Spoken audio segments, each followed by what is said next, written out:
How would you like to experience the thrill of never being held accountable for your actions? You could crush people like ants without consequence, or tear off their heads or limbs as you please.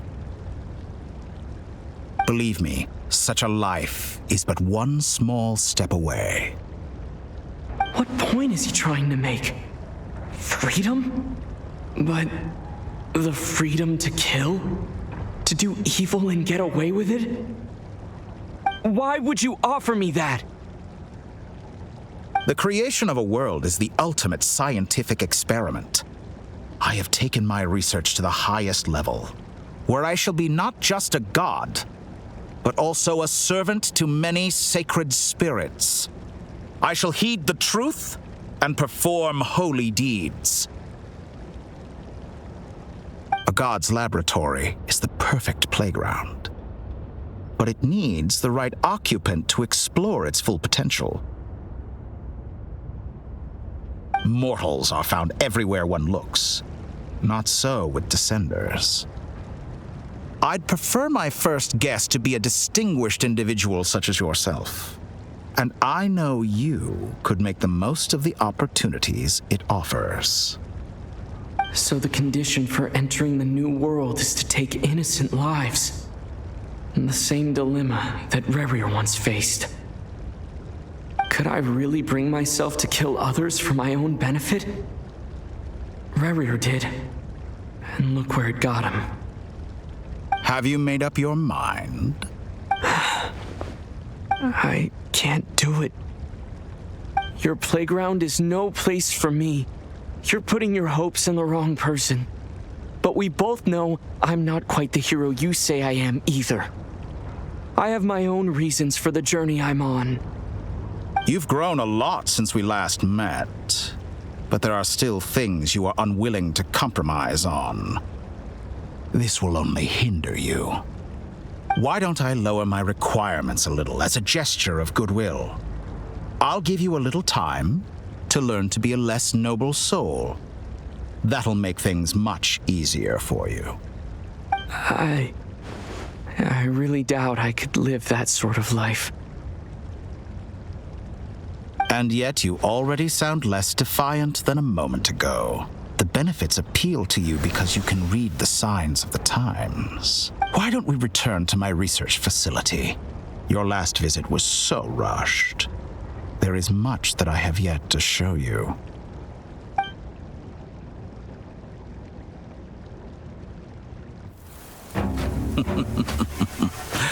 Now to that question, Heroes don't attack from behind. Guess I'm no hero. This is most disappointing.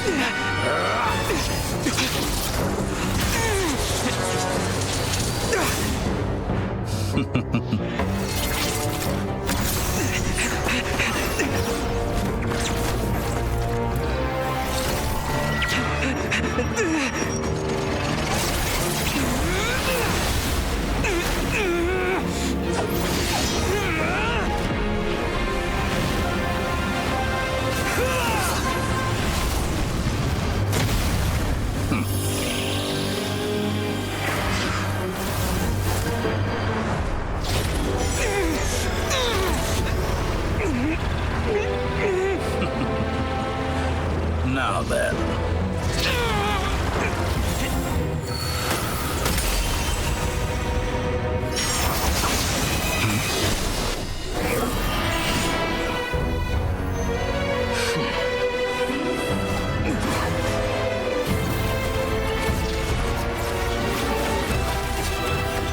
A new face. Interesting.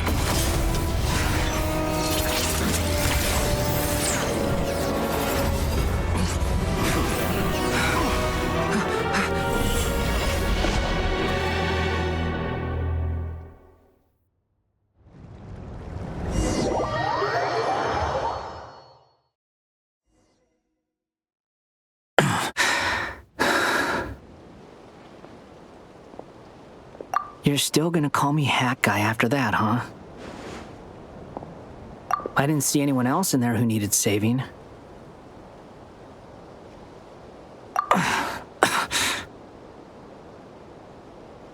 It's nothing. I'll be fine. Why are you looking at me like that? Is it that shocking that I'd come to your rescue? I owed you a favor back in Sumeru. Now we're even. Distracting Dottore was tough. I won't lie. He's not gonna fall for the same trick twice. That was my one shot. I never wanted to obliterate someone more than Dottore doesn't recognize me. But his segments were originally made based on an analysis of my operational principles. I expect it's only a matter of time before he figures out what I am. So Dottore doesn't recognize Wanderer because he deleted himself from Irminsul. Did he really miss his only chance for revenge by saving me?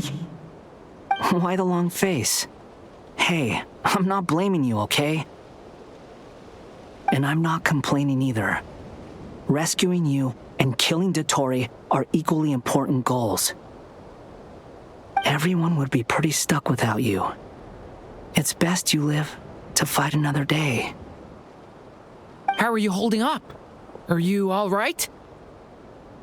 Hat Guy said to put safety first, so we agreed to run as far away as we could after leaving the energy field and only meet up once it was safe. You don't look injured. It seems that Dottore didn't do anything to you. All right.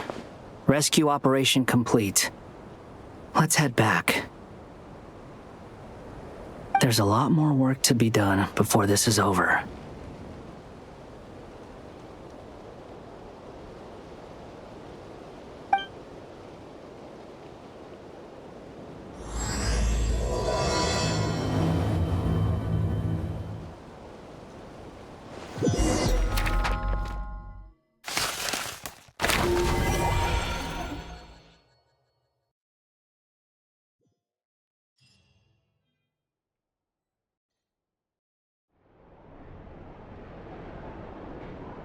Understood. I will bear the Tsaritsa's degree in mind. I don't see what's so awesome about it, though. Does he really think everyone else is as immature as him? I'm not stooping to Tartaglia's level. I thought you might say that. How's your progress?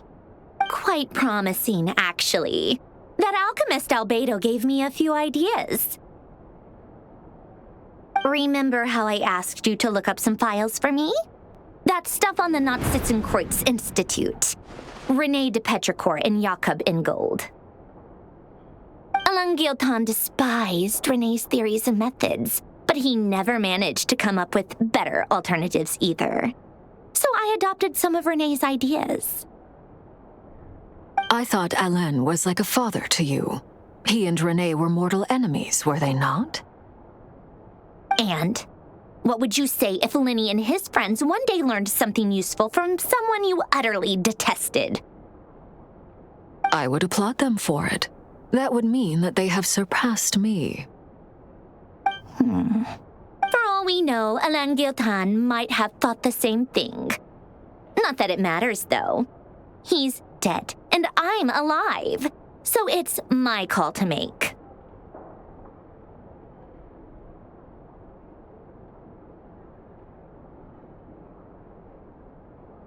Once you die, it doesn't matter how great you were in life.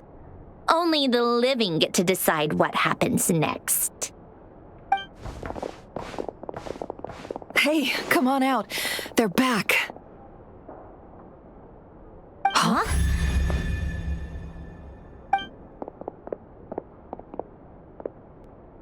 You're back? And your head's still screwed on? And you still have all your limbs? What does it look like? Way to keep your composure, madam. Excuse you. I am perfectly composed. Glad you're okay. Yes, it's a huge relief. Worry? Oh, yeah, right.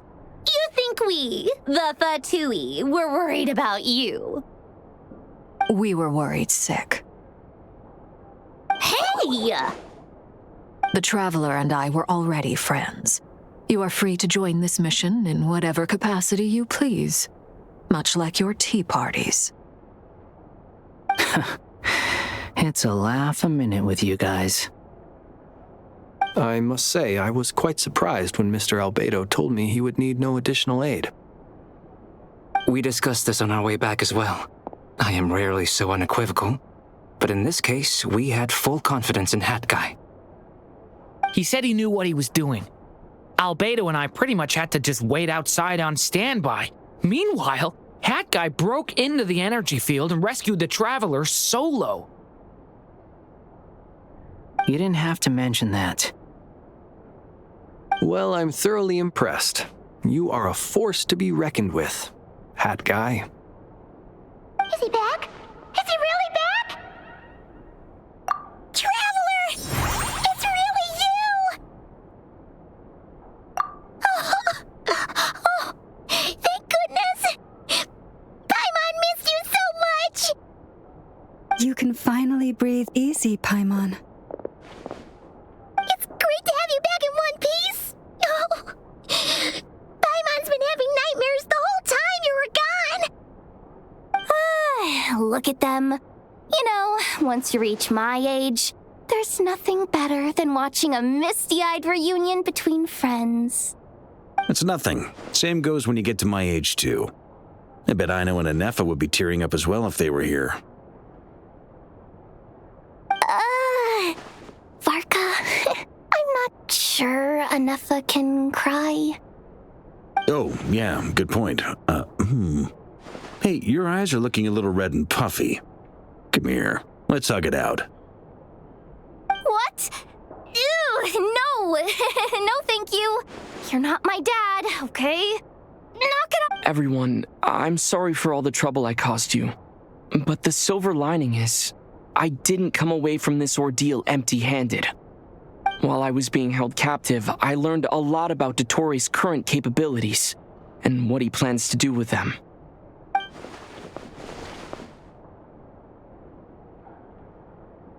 The three moon goddesses were even more powerful than we imagined. No wonder Dottore believes himself to be equal to the gods, maybe even superior. Utter blasphemy. While everyone was gone, Nefer and I made an interesting discovery, and I believe Miss Sandrone has something to share too. Ma'am, perhaps you could do the honors?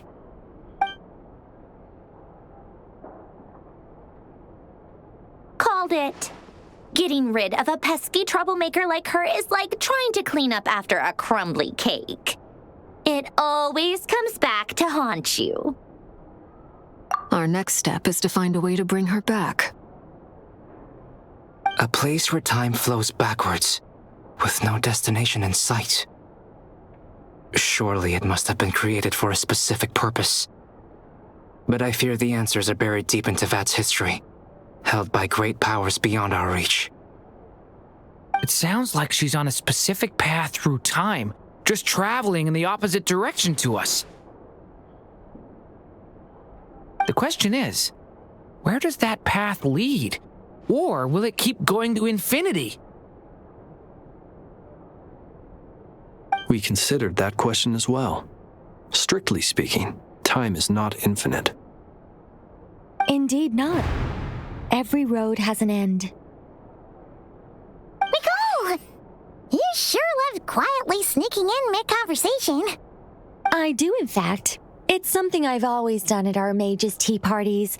Quiet, mysterious, and persuasive. You wonder what lies at the end of her road. Well, just as the world has a beginning and an end, so too does time.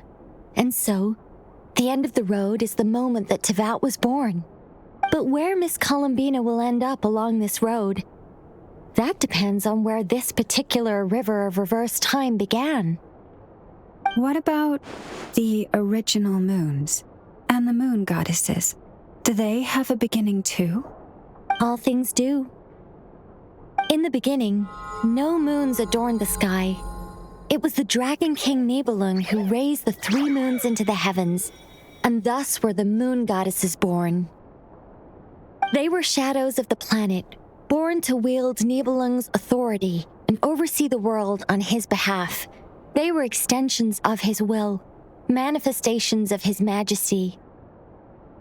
But then one day, they disappeared just as suddenly as they had once been brought into being. Nobody...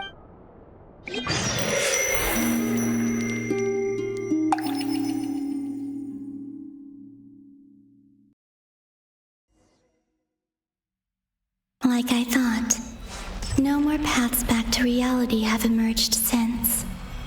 But how can I be sure that I'm going the right way without scenes from reality to keep me on track? I can't even be sure of how long I've been walking for. The further I travel, the less stable this space becomes. There are even moments where I can sense something that feels like abyssal energy. They can just materialize out of thin air. I have to keep my wits about me.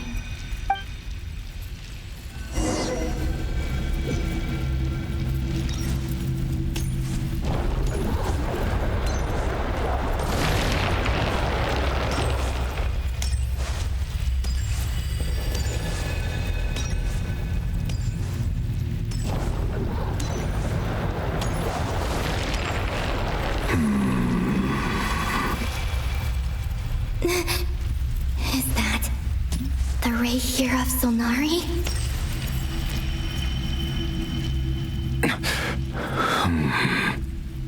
You are the moon goddess.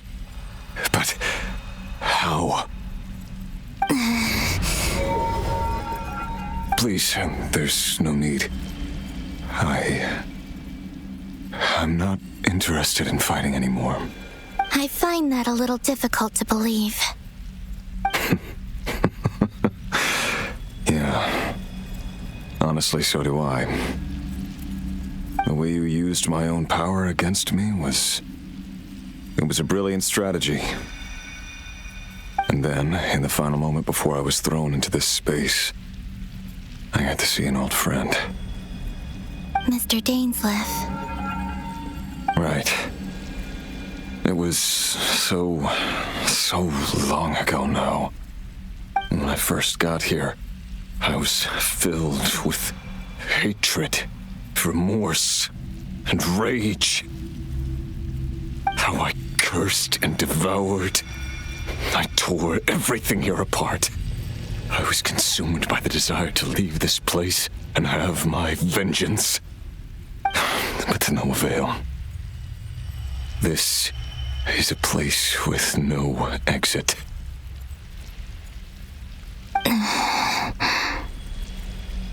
This is the second time I've entered this space. Though I have no memory of the first, I was torn to shreds the moment I entered. But this time I survived. It must be partly because of this new body, and partly because of all the Kuvaki I absorbed in Krai. Are you the source of the abyssal power in here? Not all of it. Some is from when I first arrived here and tried to destroy everything. But there was already a degree of abyssal power here before I entered. And like a venomous snake baking in the merciless sun, it tried to. So, you rejected it? Yes. Because after that, the world suddenly became silent for a moment. What do you mean? The voices in my head, they were gone. And then, I saw her. Her? Thelindis. My former lover. Never mentioned that she saw a memory of Thelindis leaping into the moon's reflection. More precisely, I saw her afterimage. I'm sure the real her is long gone. She was just an ordinary Conrian. She couldn't have survived here for very long. Anyway, why have you come here? Didn't you know it was a dead end? If I hadn't escaped through the moon gate, my friends would have been in far greater danger.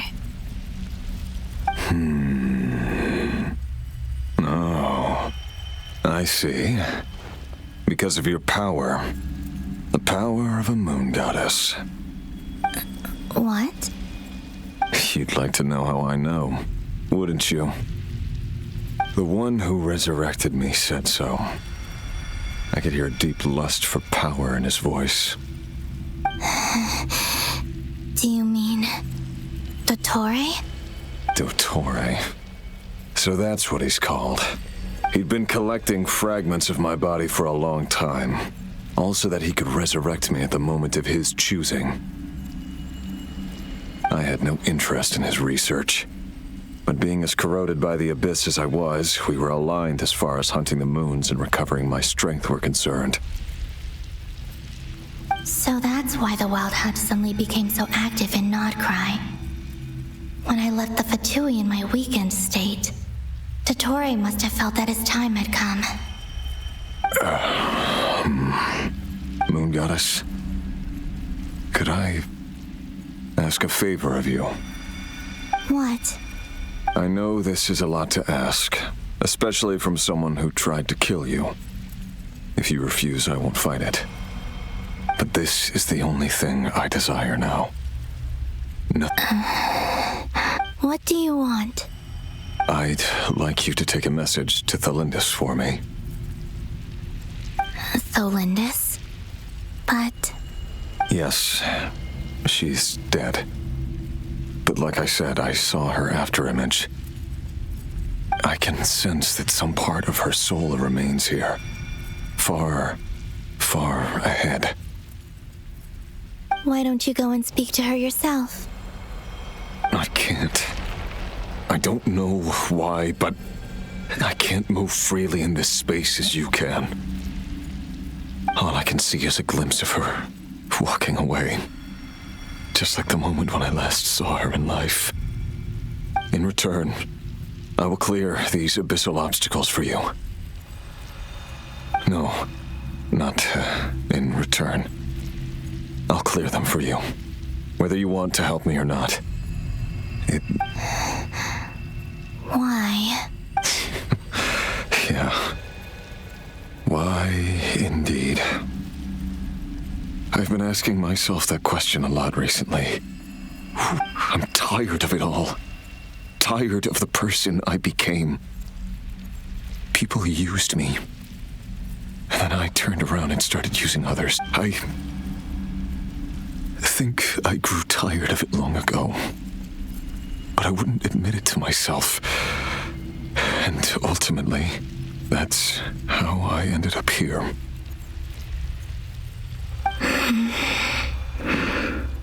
What do you wish to tell her?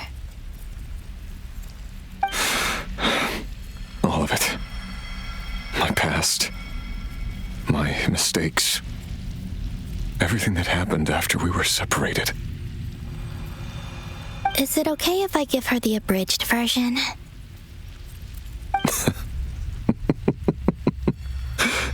Yeah, I'm sure there's plenty you can skip over. Just tell her the important parts. Whatever you... Like the part where you relentlessly tried to kill us? It's up to you.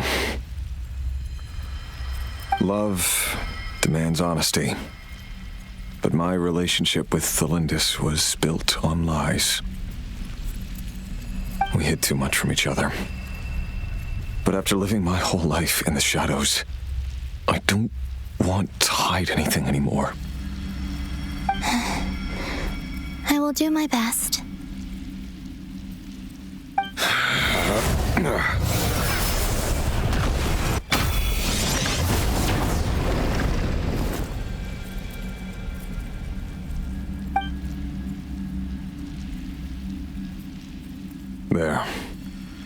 The abyss will no longer stand in your way.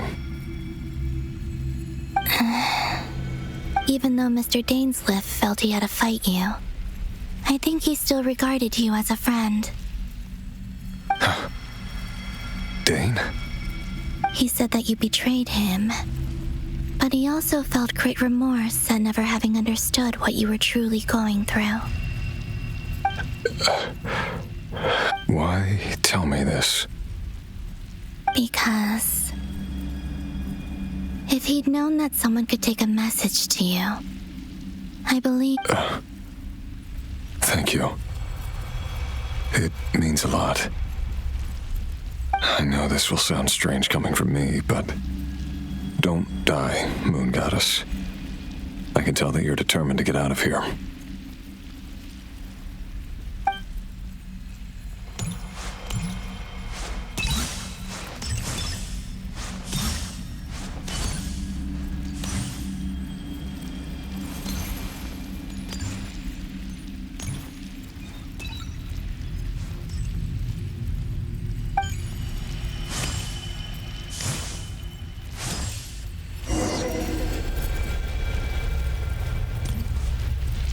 He kept his word.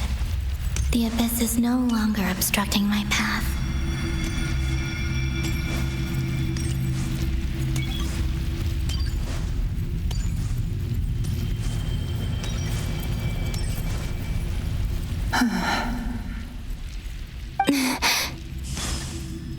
Is that the Lindis?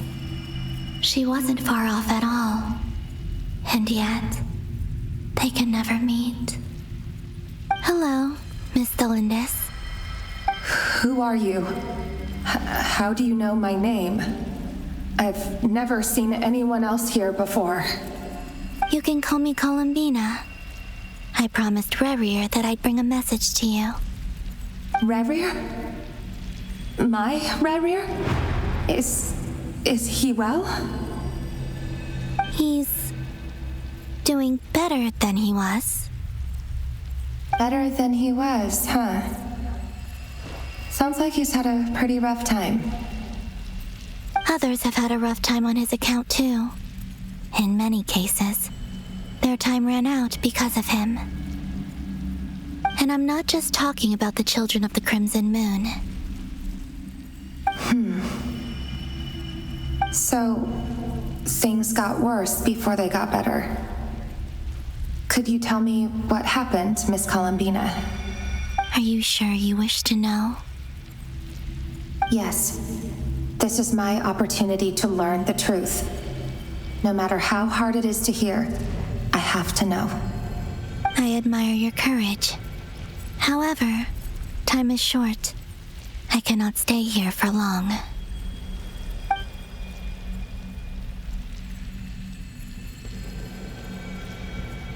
Rerir had seeds of hatred in his heart, and many people nursed them for their own ends.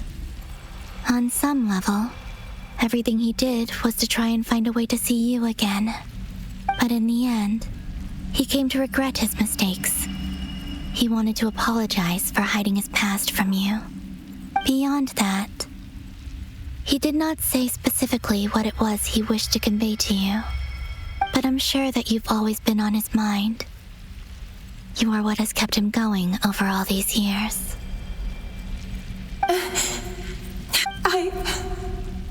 I'm sorry, Miss Columbina. This is so upsetting. I'm not sure how to put my feelings into words. It's all right. I understand. Well, that's everything from me. So, I guess I'll be... Wait. One moment. Time flows backwards here. The road ahead only leads further and further into the past. I know. I intend to reach the end of that road. Without a moon marrow, without the 3 moons' power, you won't make it far. Wait, unless... Are you one of the moon goddesses? You could say that. I see. I often think to myself, if life is like a train ride, why haven't I reached the terminus? Where am I even going? And it's not just me, it's this whole place. Wherever it is, it seems like it's existed forever. It's such a mystery. Where is it going? I must seem so ridiculous. I can't answer these basic questions, and yet I jumped right in here without hesitating. only to be torn apart the moment I entered by powerful energy currents. Thinking back, I was suddenly overcome with fear and terror in that moment. Perhaps I too became bewitched by the abyss. I may have been the leverage it needed to control Reaparece. I used to be a researcher at the Universitas Magistrorum in Conria, researching the iridescent moon's marrow.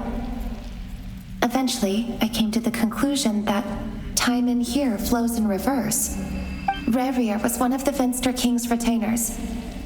With me, he was in an impossible position. It plagued him constantly.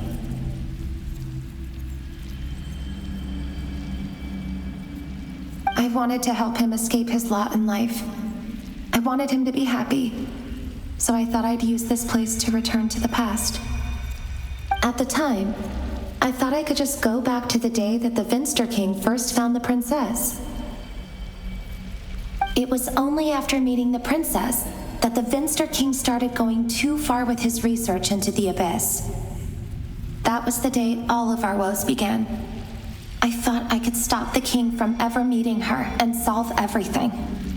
I couldn't kill the Finster King himself, so I had to find another way to save Reaparece. That's why I wanted to go back, to kill the person who had brought new possibilities to our realm. I'm sure it was a futile endeavor, but the abyss probably enhances the basest human desires. So I naively hoped I could change everything. But I was simply too weak, like a speck of dust against the whole universe. Look at me. I didn't even survive the journey here. Not physically, at least. I know I'm never getting out of here, but you're different. You can make it, and I want to help you. I owe you that much. How do you plan to help me? Have you noticed the golden energy that exists here? Based on my past research and my observations since coming here, I believe they carry you forward faster. I can share what I've learned and help you understand the pattern in which this energy appears.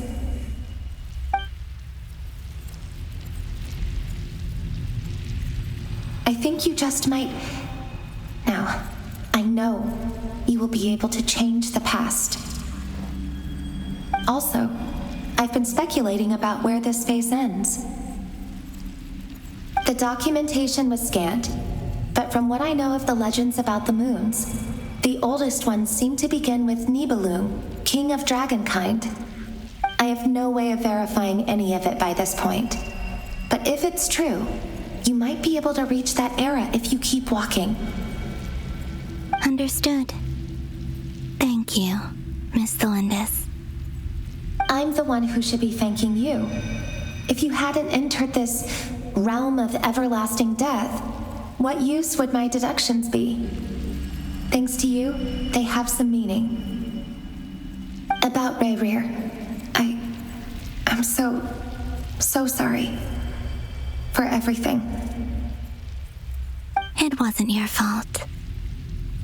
That's not true. Because we both feared bringing trouble upon each other, neither of us ever told the truth. And that dishonesty sealed our fates.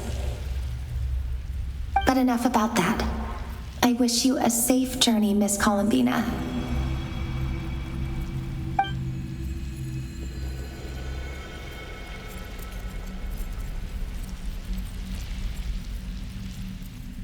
And may the outside world never have to experience pain like this again. Reaparece, you're there, aren't you? I cannot see you, because you exist in the future. I expect we'll be trapped in this prison of space-time for all eternity. But please, gaze upon the past, and then sit for a while. Let's find a place to sit down together, just like we did when we first met.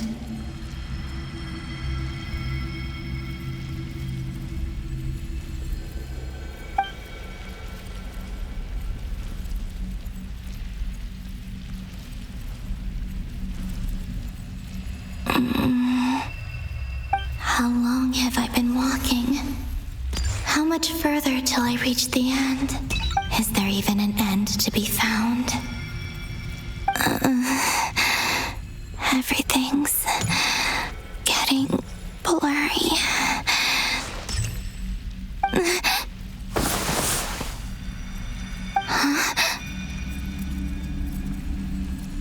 Are you all right, little sister? Have you come from the distant future?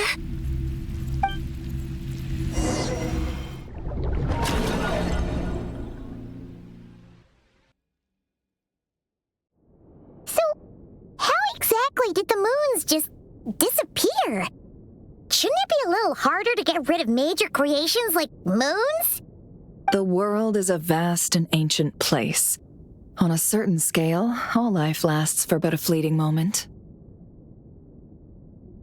Miss NICOLE explained that the moon goddesses likely perished in the War of Funerary Flame.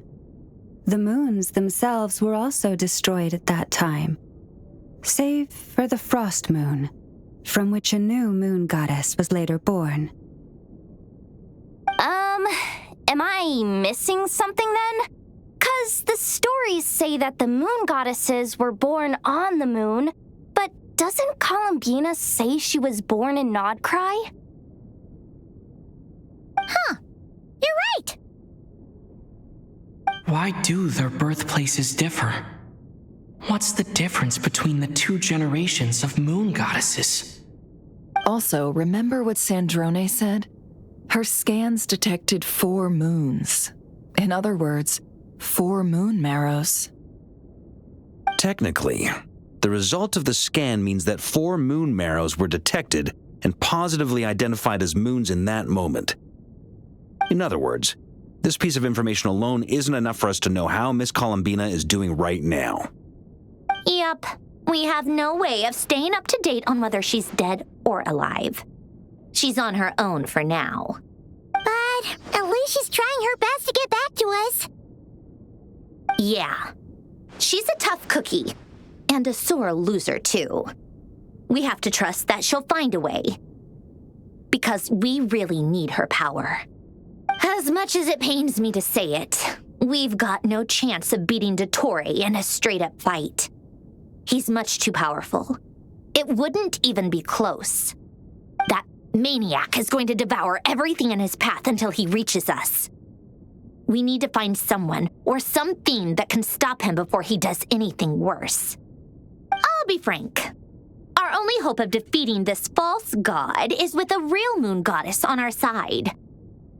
I'm not just saying this because Columbina's a friend and I want her back safe and sound. And I know that even she was no match for him when he attacked, but I don't have a better solution. We're not giving up on saving her, whether she can defeat Dottore or not. Right. Don't worry, Miss Sandrone. We're all aligned on saving Columbina. No one's trying to argue that we can only justify saving our friend because it will help save the world. This is about multitasking. We want to save both. So, she's more than just a moon goddess to you guys? Absolutely. Duh! She's part of the gang! And you are too, you know. Yes, I know. You don't need to labor the point. I knew that the moment I came running over with my documents that I was part of the in-group. I mean, if Arlecchino can fit in, I certainly can. Anyway, as for how we get Columbina back, I've been working on it constantly. But I think I'm still lacking certain information about the moon.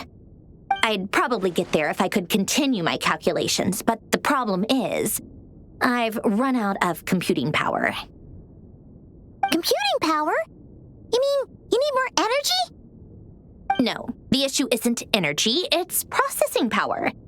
There's so much data to get through that the whole process has just ground to a halt. That's a tricky problem. René de Petrichor of the Nazissenkreuz Ordo once foretold the fate of the world. But however, that won't work for me. His methodology was vastly different from my own.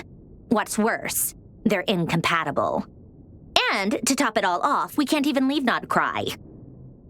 Ugh, this is so annoying. If I'd known we'd run into a bottleneck like this... Well, no, the design bureau's a bust as well. Curse that Dottore! Couldn't have made this harder for me if he tried. Oh, what do we do then? How about we grab a bite to eat and take a break? Maybe something will come to mind after you've cleared your head. You don't get it, do you? I'm trying to calculate the fate of an entire world here. And I need accurate results, not big prophecies. Where the heck am I gonna find the computing power for that? Ahem. Anyway, time to shelve the discussion on technical difficulties. Being a killjoy isn't very ladylike, after all. Either way, we've done what we can. Rest well, everyone. Remember to let us know if anything new comes up. Hat guy? Is he hinting that we should talk outside? Let's go somewhere a little more private.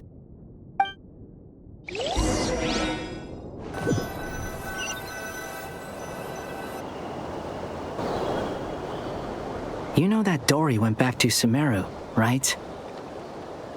Yeah, she mentioned she was planning to head back. Things aren't looking good for Krai. She's gone to spread the word so that Sumeru has a chance to prepare for the worst.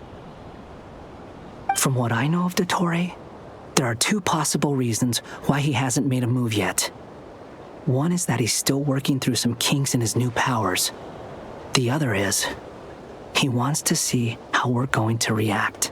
He'll easily devour everything eventually, so I guess he's in no rush to make it happen. The first false god he made was me.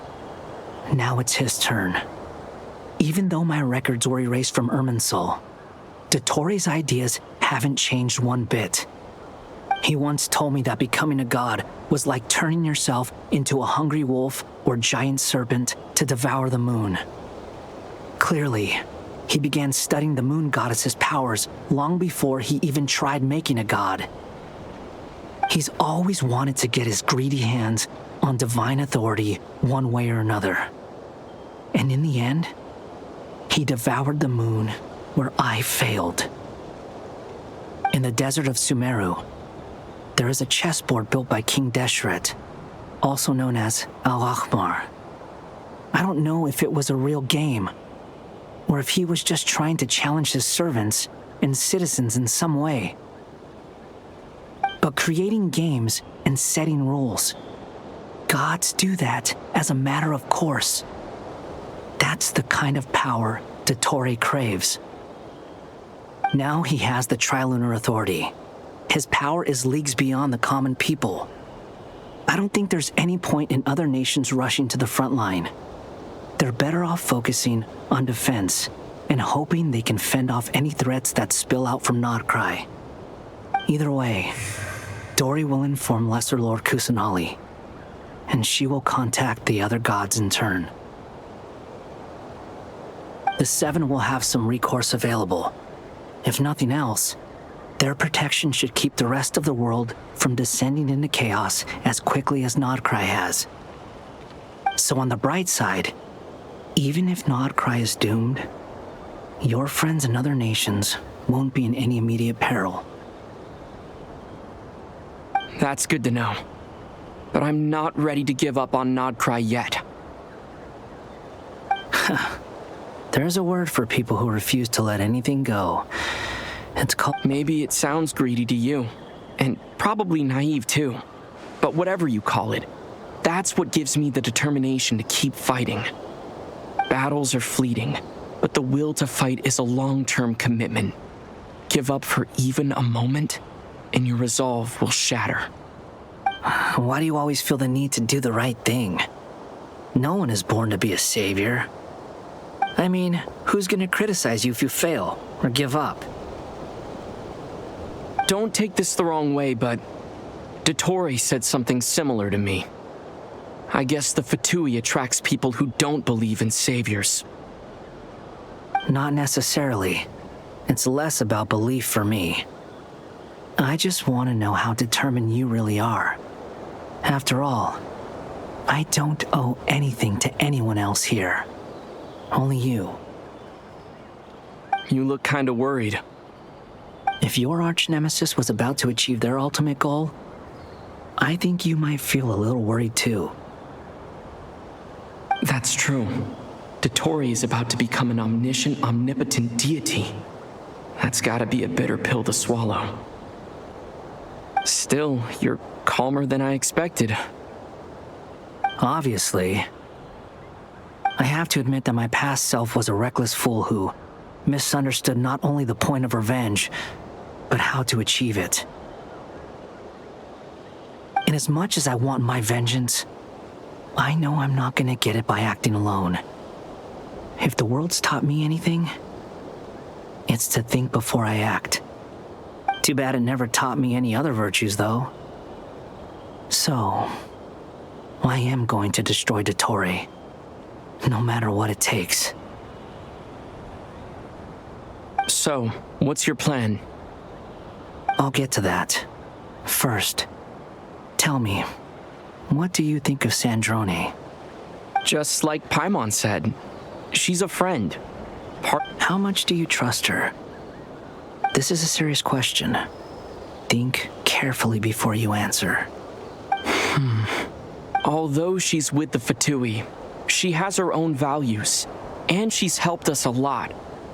If nothing else, she's clearly going the extra mile for Columbina. I see no reason not to trust her. If you say so. In that case, the three of us need to talk. I have some thoughts about her computing problem. It can be solved, but it will come with a cost. How much? If I can afford it, I'll cover it. Sometimes your heroism really backs me into a corner. You know that? Come on, let's go talk to her.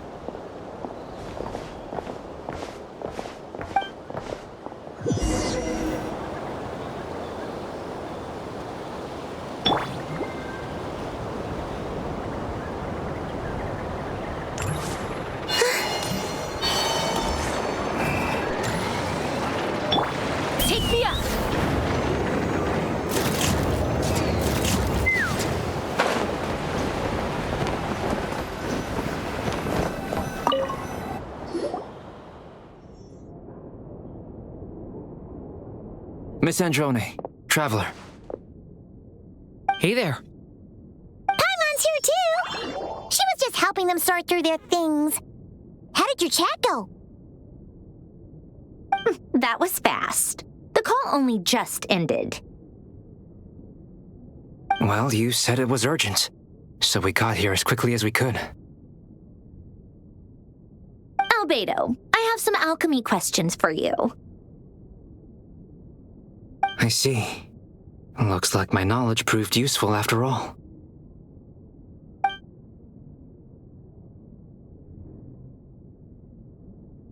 If I might ask, what is the end goal for the modified formula you'll be using? I needed to predict the future of the entire world. But I've run into some teething issues since trying to implement Renee's theory of the 4 Orthants. I see. I'll have a look at it. Still, computing power is the real issue here. How do you plan to solve it? About that, it's been sorted. Oh, with the Traveler's help? Actually, you're not wrong. He found the person with the solution. Was it Hat Guy? Yeah, it was him. Wow! Go Hat Guy! Seems like all that time studying at the academia is paying off big time. But where is he? Wasn't he the one who asked Albedo and I to come here? Come with me.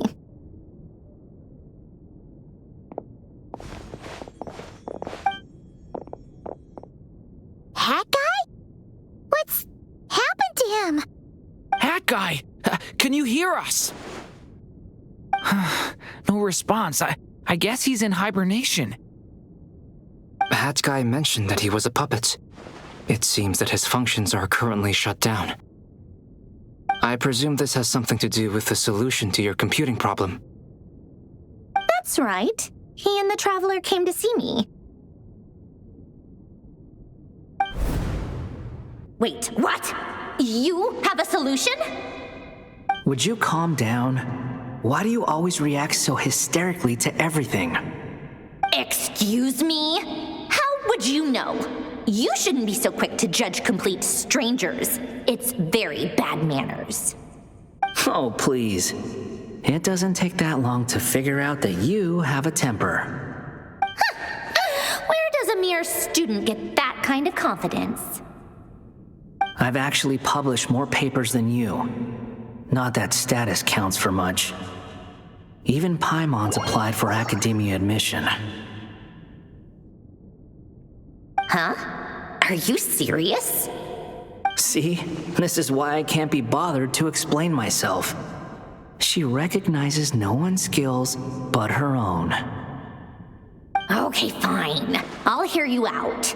So, tell me, how do you propose to solve my computing power problem? This world itself is constantly processing all kinds of information. If it's the world's future you're trying to calculate, you need a processing device that's designed to cope with that volume. Easier said than done. Only Irminsul can handle that kind of... Wait, is that what you're suggesting? But surely we can't just plug my formula directly into the ley lines. You should be able to tell that I'm not human, right? Yeah, I noticed. The technology, though, seems pretty ancient. Very different from Fontaine's. It's a completely different system. Conrian, to be precise. I'm what they would have called a puppet. Puppets need an energy source and processing power. The artisans who built them sought out the materials most suited for that purpose. You? Do you mean... The Traveler and I have talked it over. He's willing to vouch for you. So, I'll allow you to borrow my core for your calculations. It was built using wood from a silver white tree, which makes it a small part of Irminsul. Conrian technology and Irminsul wood. Who in the world could have built you? Are you sure about this? A puppet without its core will cease functioning completely. And if it's left in that state for too long, it might not recover. You could die if you do this. You do realize that, don't you? I can put two and two together, yes. No need to rub it in. I won't lie to you. This has never been done before. I cannot guarantee your safety. Doesn't matter. I'm prepared for the worst. Did you two actually talk this through? Is he... Are we really considering this? Yes, we discussed it. The bottom line is, he trusts me, and I trust you. Let's give it a shot, shall we? Honestly, I have no clue where this kid even came from. But for whatever reason, he lent me his core to use in my formula. I'm very close to finishing my calculations now, and the core is currently in use. So I'm sorry, but I can only show you a sketch right now. This is what the core looks like. A silver white branch. It certainly matches the legends told about Irminsul. Is Hat Guy gonna be okay? He's not gonna die, right? Right? In theory, he should be fine. As long as we put his core back in time. Beyond that, all I can say is that I'll try my best to avoid risk and make sure the core doesn't sustain any damage. I think I know why you called us here now. Someone needs to watch over his body and make sure it's protected until the process completes. Correct. He said that the only ones he trusts here are you two, and the Traveler. And the Traveler will have other work to do. He will have our undivided attention. Aww, head guy. On a more positive note, things are progressing steadily on my end. I'll call everyone in for a meeting once the results are out.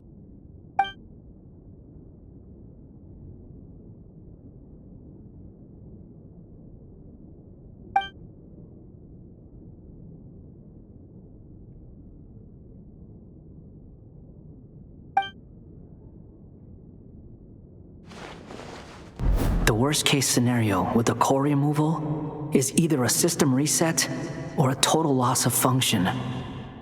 But I'm not afraid. A quiet death should have been my fate long ago. A core is completely different from a heart. It's like another vital organ entirely. I never believed it could be a true replacement for what I sought. But in the end, it turns out the core was more useful to me. Pretty funny when you think about it. It's like the punchline of my entire life. Do you think there's any difference between a puppet and a human? If not, then this would just be another samsara. I have already experienced both a past life and a next life. Part of me wonders whether I'm only capable of making this decision because I've become a real human. What's with that expression? Isn't this a good thing? Sandrone will succeed, won't she? She has to. She will. We all have to persevere until this is over. That's right. And I'll protect you all until a moment of victory arrives.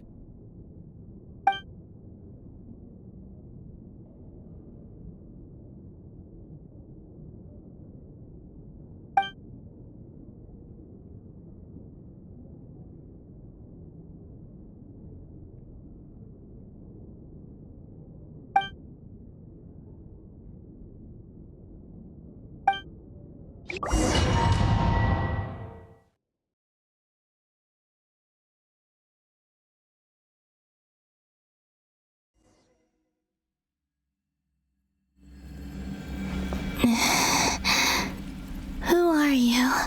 Call me Sonnet. You have the same power as Canon. Sonnet.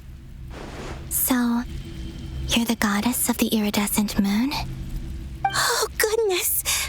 You recognize me? Well then, what's your name?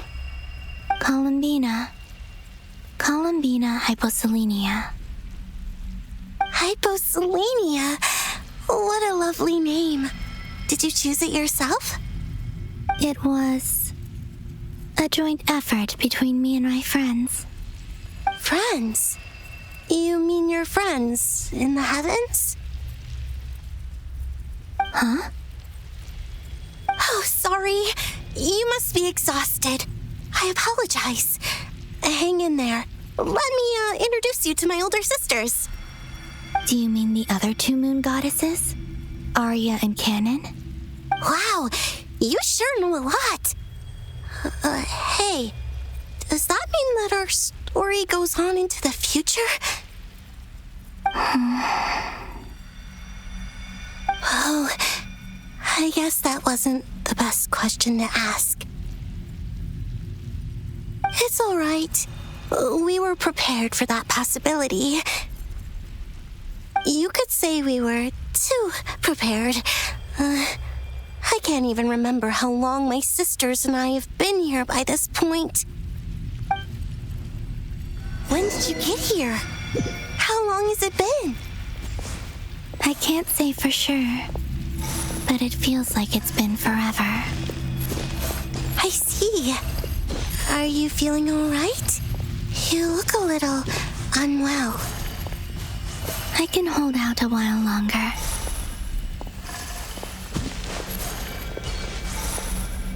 We don't have far to go. The place where my sisters and I are based is just up ahead. Don't worry, they're both really nice. I'll introduce you.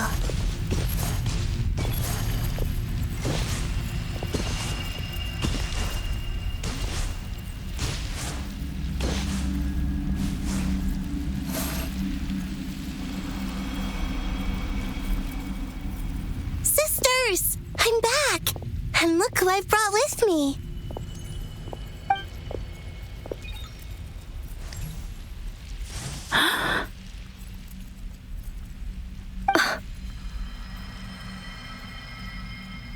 It's our lovely little sister, born in the far future. The pleasure is all mine. Allow me to introduce you to Columbina Hyposelenia. This is Aria, the goddess of the eternal moon. And this is Canon, goddess of the frost moon. Canon, don't you think Hyposelenia's power is similar to yours? Hello, Columbina. I apologize for our startled reaction just now.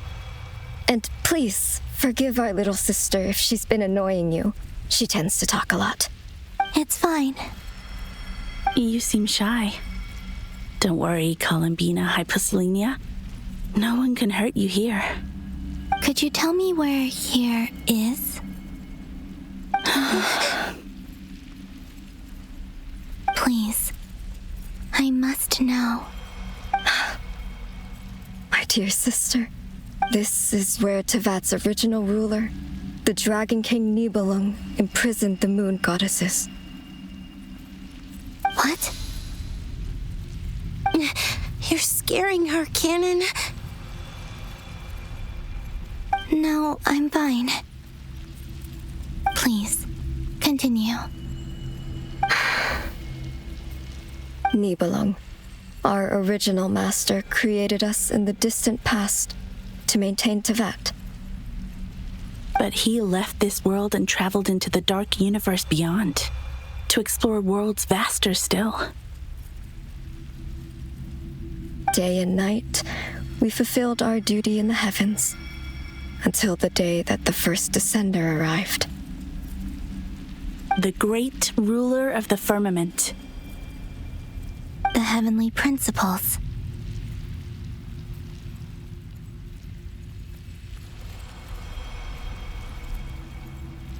Is that what later generations call them? I see. But we did not reject them at first, nor did they seem to harbor ill intent towards this world.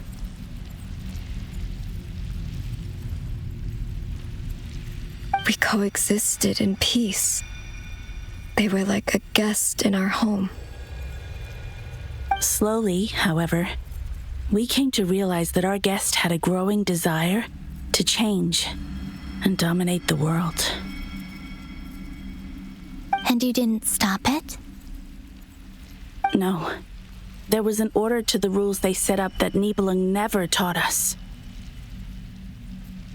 We wanted to know if this order would bode good or ill for Tevat. All right. Canon and I wanted to know. Sonnet was against it from the outset. Later, we discovered that this great ruler of the firmament bore an almost paranoid hostility toward the desire of certain life forms to seek power. Or they would even cast down celestial nails as manifestations of their power, to punish the civilizations of the world below. Only this was far beyond mere punishment. Right. Their rules brought order, but the price people paid for merely testing the limits of those rules was far too great. I did everything in my power to help the punished escape catastrophe, but still, too many lives were lost. The ancestors of the Frost Moon Scions were some of the ones you helped. But just when we had decided to take countermeasures, the Dragon King, Nibelung, returned. And so began the War of Funerary Flame. So, that's the name the world gave that war in the future. Well, who won in the end? As far as I know, the Heavenly Principles won, although it came at a great cost. They remain, and the world's original master, the Dragon King Nibelung, was destroyed. And what of the moons? Are there still 3 moons in Tevat's skies? You can tell us the truth, Columbina. We know we are but remnants of a bygone age. We are prepared for the answer. Only the frost moon remains. But it has been cast beyond the false firmament by the heavenly principles. The eternal and iridescent moons were both shattered during the war.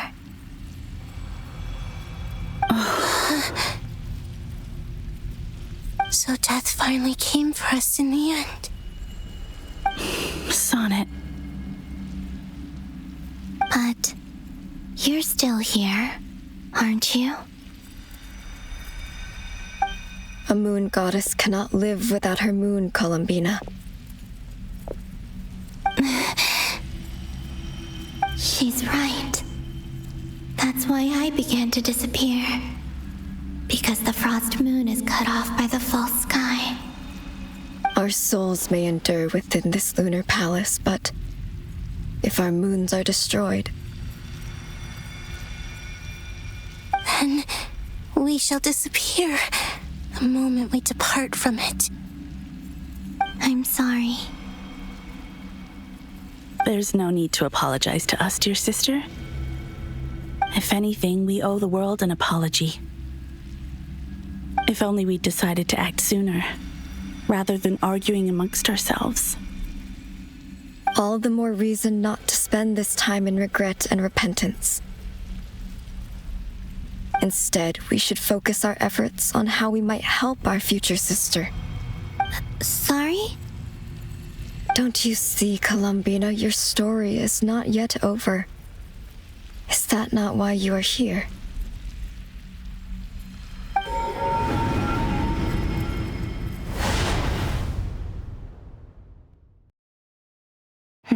It's done. Initiate numerological array. Continue running primary process. Calculate the world's fate through extrapolation, and identify nodes of potential change. Secondary process, scan for moons. Still 4. The number of moon marrows hasn't changed. Wait, let me think.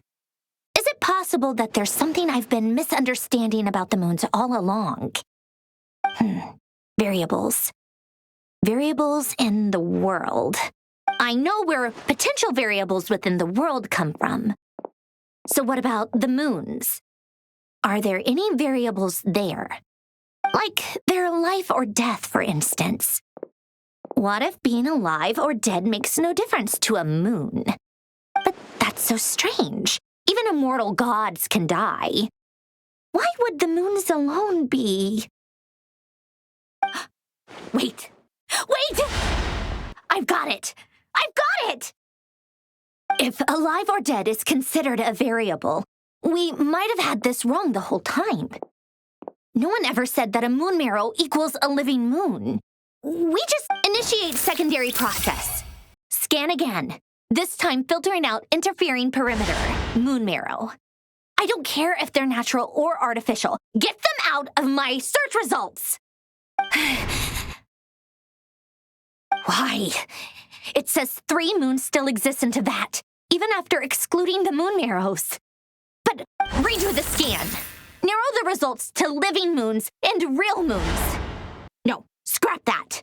Narrow it down to moons that have lunar authority and remain alive. Why?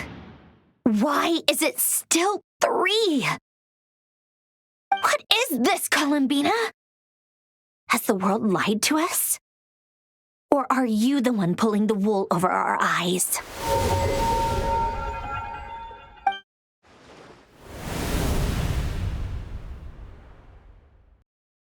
So, you think that the moon's reflection might be where Nibelung imprisoned the three moon sisters?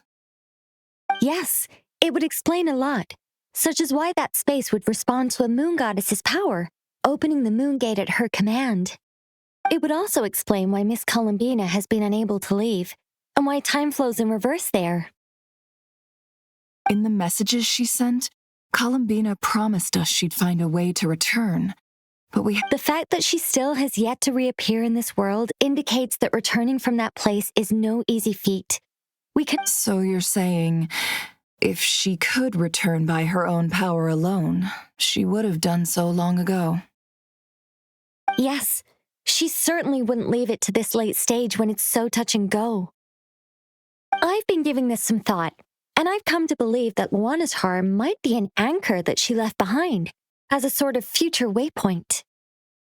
This could also explain why Luanatar is always by the traveler's side. Sounds like a plausible theory.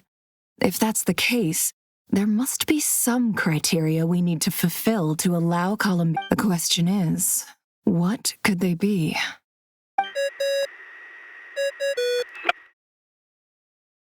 Hello?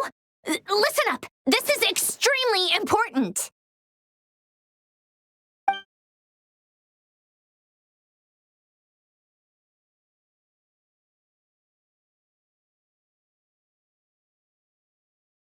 Not only is Columbina alive, but she may well exist in a form unimaginable to us. I'm still unclear on the details, but she's done something truly inconceivable in the past. Truly amazing. Oh, I'm so delighted for her. I'm sure we all feel the same. And I'm sure Columbina is ready to get back here and fight by our side. I'll keep my calculations going and try to find some way of coordinating with her. But that's not an excuse for everyone else to slack off, okay? How can the dead moon still live? And Luanatar...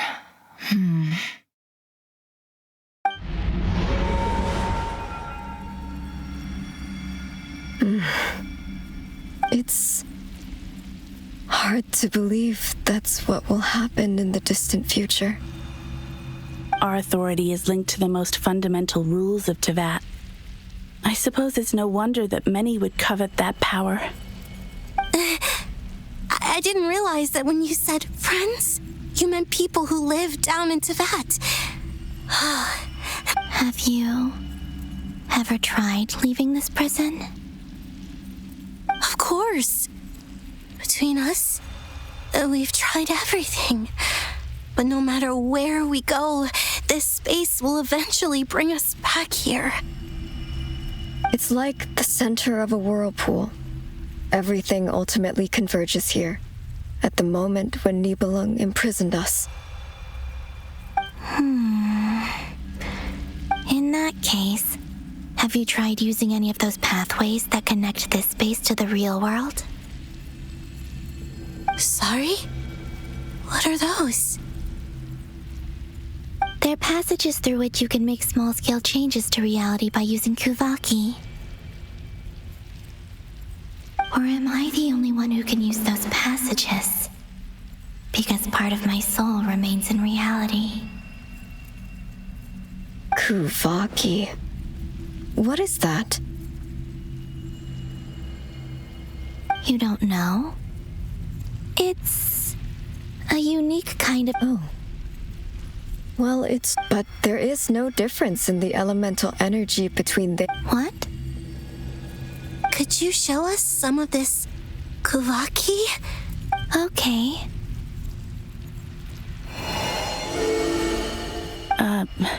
Isn't that just your power? What? But it's everywhere in Krai.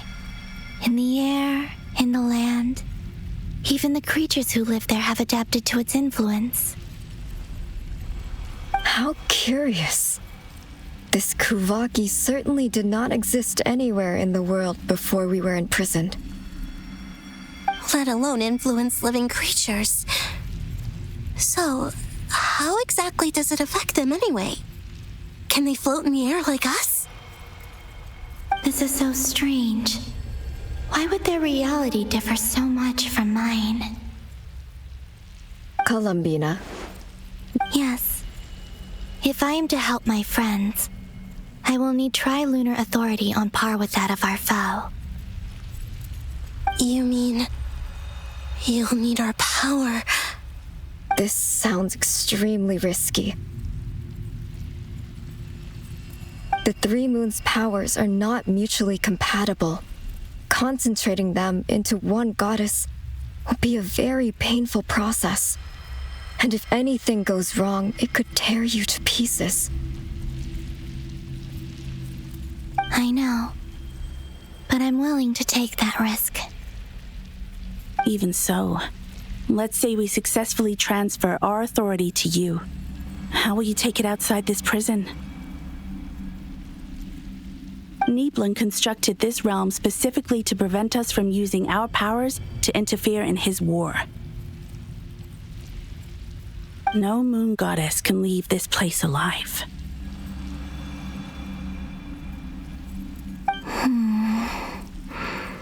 What if I don't leave alive?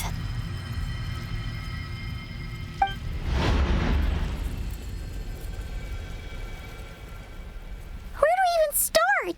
How are we supposed to figure out what we're meant to do to help Columbina?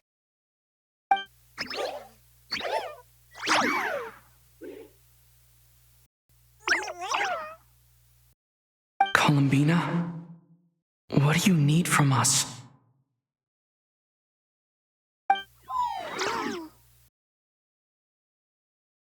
If she really got to the beginning of time in there, how do you think she'd leave us a message?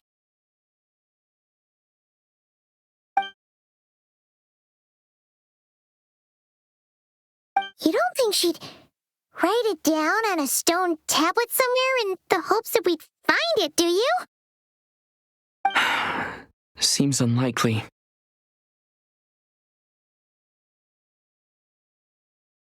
Columbina may not talk a lot, but she thinks deeply about issues like this.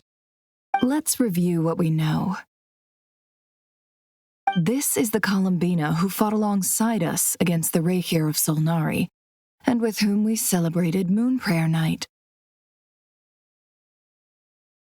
She knows our personalities, our ways of doing things, even our unique strengths and abilities. So, if she wanted to tell us something from a long, long time ago, what would she do? Oh.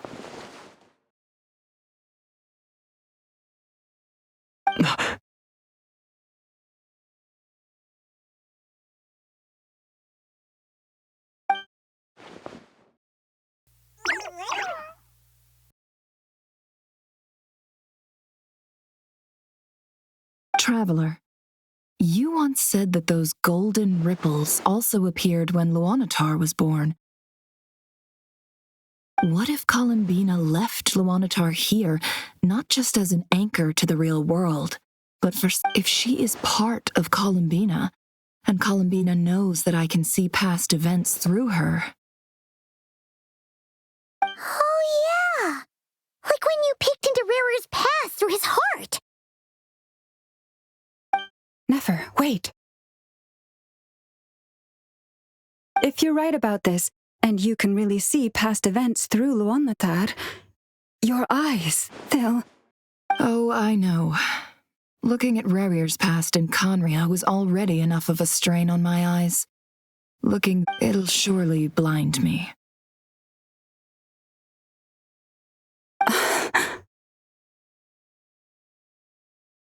But it's our only chance. This is the only way.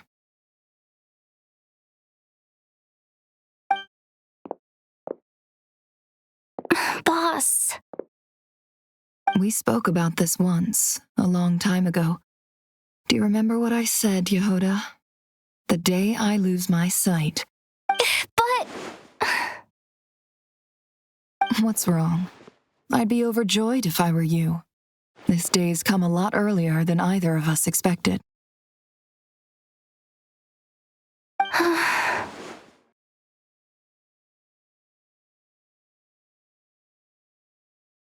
I need need to know you'll honor our agreement, Yehuda. Promise me. Yes, boss. Are you sure you don't want some time to think this through? What is there to think through? I should have gone blind after our battle with Rerir. Frankly, it's almost criminal that I got away with it for this long. Then at least let me take some precautions on your behalf. And if you really do lose your sight, I'll visit your office every day and make sure you're well looked after. Oh, please, anything but that. I was actually ready to go through with this. Are you trying to scare me into backing out? As if I could ever scare you. All right, enough chit-chat. Let's do this.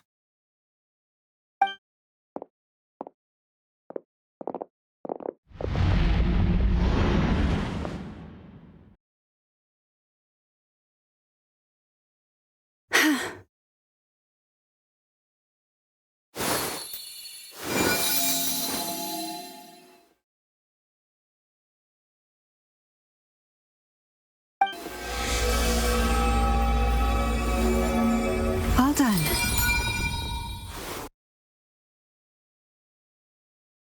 Good. Now give me some space.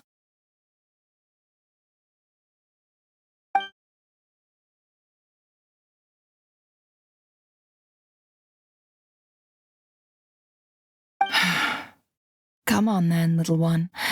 Show me what happened in the past.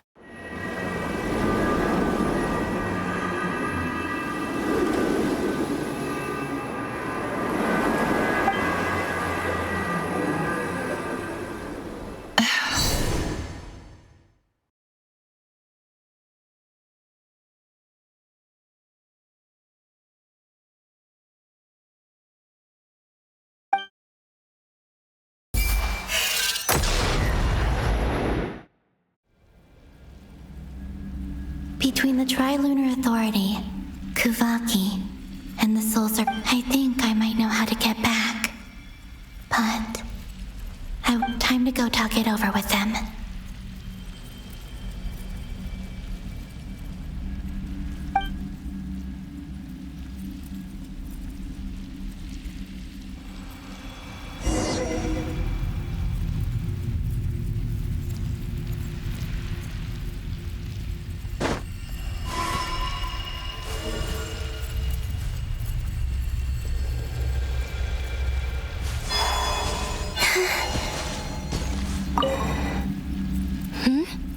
It's not too dangerous.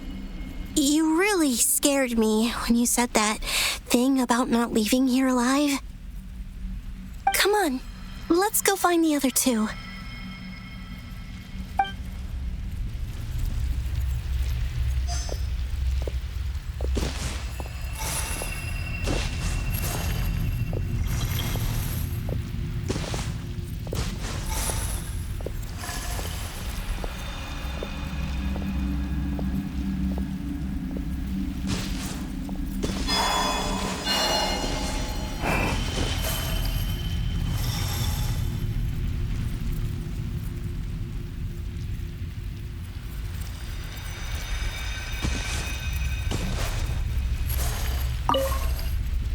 Seems you have reached. I'm all ear.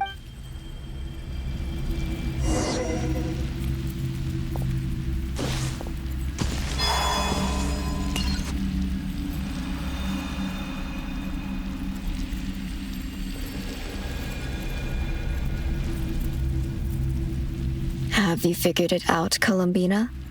Tell us, how do you plan to leave this place? I intend to die here. What? What are you saying? How can the dead be reborn? And how will you inform these future friends of your plans? You can't exactly leave oracles. Nothing can escape this place. Not a single ray of moonlight. And even if you found a way, what if they never find the message you left for them? You'll...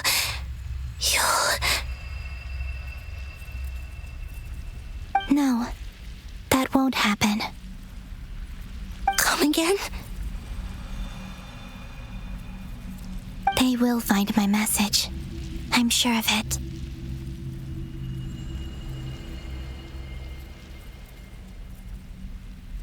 I'm not following. How exactly will you achieve this? It's quite simple, really. First, I will leave my soul here.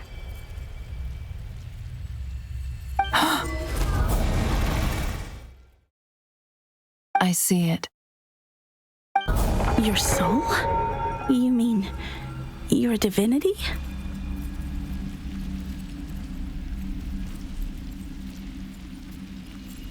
Yes.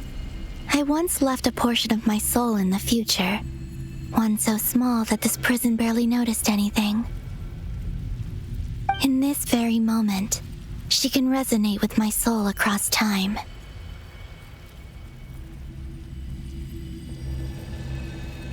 When the time comes, I believe that she can serve as an anchor to pull my soul from here back to the future reality.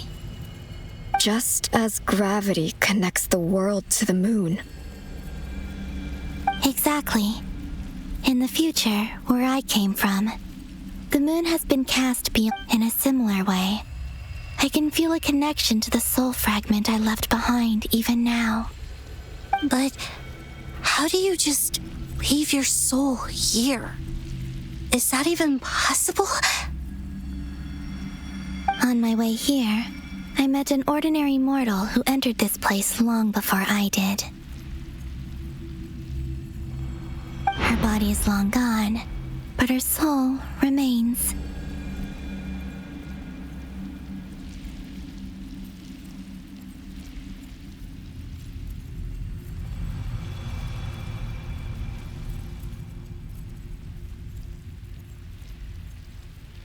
And before that, I encountered an old enemy whose entire soul survives here intact, while the power that once corrupted his body has faded away. So, perhaps this space is specifically designed to imprison divinity and authority, but not... Still, even if your body can escape, would it not just be a lifeless husk without the soul inside? Wait, is that what you meant when you said you wouldn't leave alive? Yes. I shall turn my body into moonlight and pour it over Krai. That power shall protect the land and quietly blend into it, awaiting my soul's return in the future.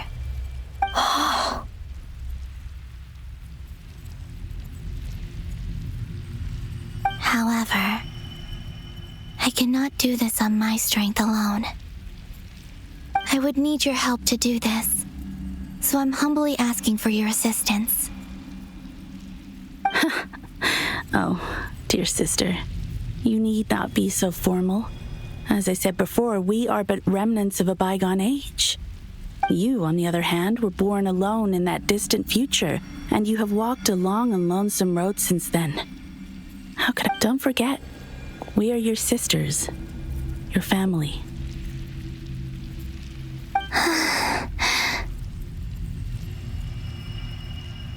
Arya's right.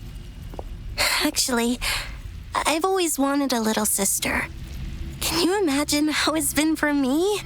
Getting nagged by now. I finally get to be the big sis. And not just that, but I get... Sonnet.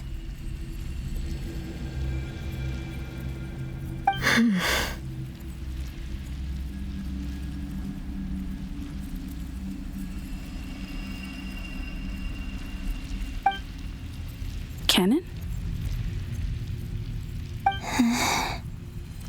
I'm sorry. I know this is a bold request. The Frost Moon is rightfully yours. Oh, no, please, don't misunderstand me, Columbina. I was just thinking back on the years that the three of us once spent together. You cannot imagine how happy I am to hear of the future world you describe. the Frost Moon Scions, your lovely, kindly friends. For the three of us, whose purpose in life was to maintain the peace in Teyvat, it is a great relief to know that the people of this world live in such an abundant future. If your plan can save them, and save not Krai, I will gladly give you all that I can. Besides, the three of us have been together since the day we were born. I could never abandon them to live on alone without them. Canon. Still, I do have one question I would like to ask you before we proceed. Certainly. What is it? Why do you cover your eyes?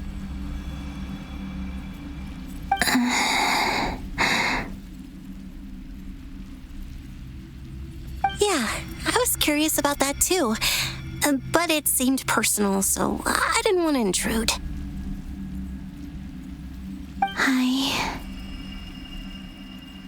There was a time when I refused to look upon the world. I wished to hide my feelings, seal my heart, until I could return to my true home.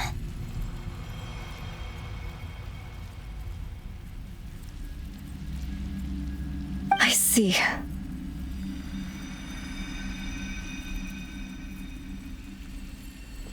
Perhaps that decision saved you from ever having to see the false sky again. But at the same time, promise me this, Columbina.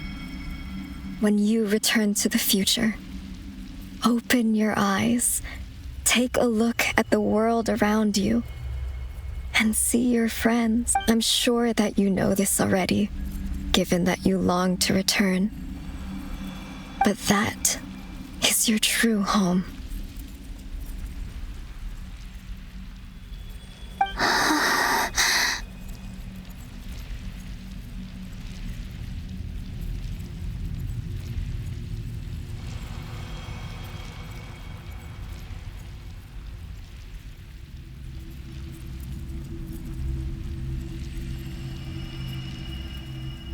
Give me your hand, Columbina.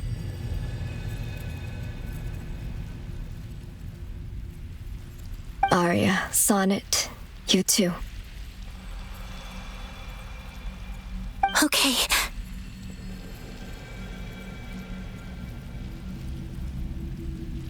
All right.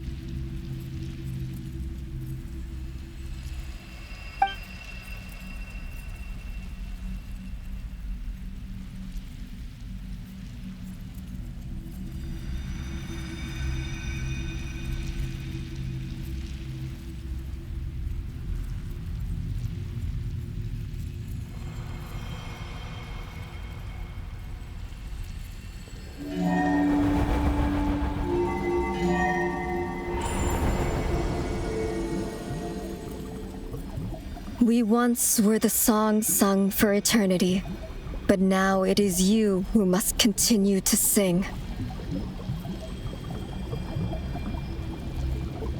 We once were the tides in the great river of time, but now we subside, and you arise. We were the messengers of madness and inspiration, but now the lies have faded, and your truth must endure. We are souls awaiting the sun. You must return to be with those who smile when they see your face.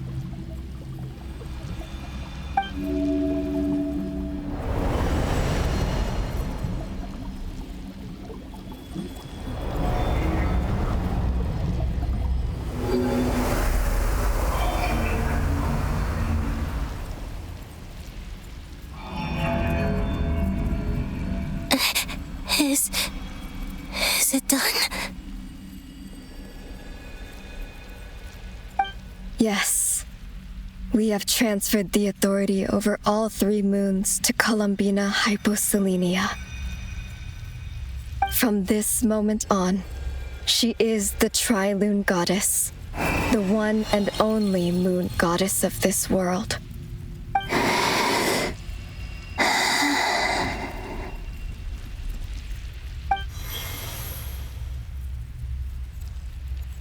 Thank you. Thank you, my sisters. Now go, and do what you believe is right, Columbina Hyposelenia.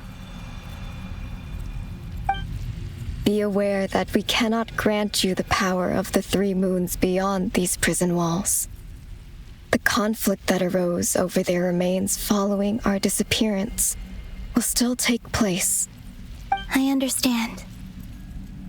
Sisters, oh, my body. It feels...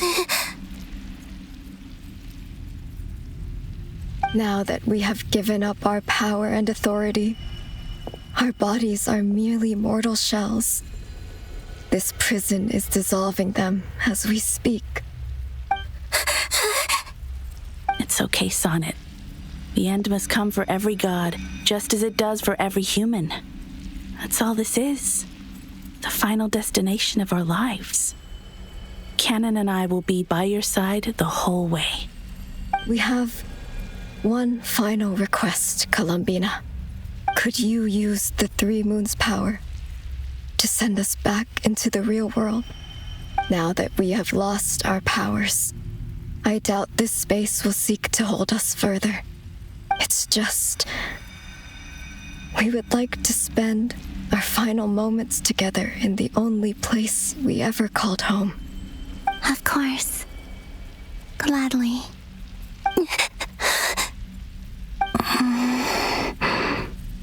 Sonnet. Yes. Don't... I wish I could tell her not to give in to the abyss. Not to be afraid. But is this really what I should say at this moment? Don't forget. I'm so glad to have a big sister like you.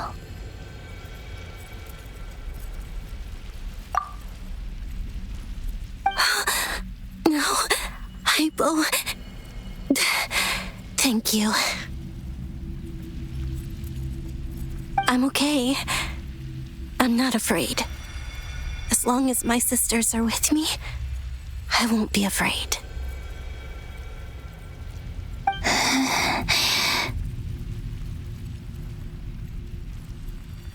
It looks like this is goodbye, sisters. Goodbye, Columbina. Take care of this world in our stead. I will.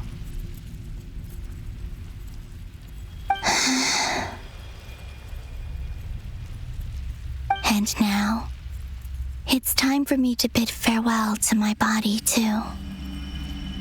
May it become the moonlight that keeps Krai company through the long years ahead. So this is why Krai was not always home to Kuvaki. It only appeared after I poured my body out upon this land, and only this land.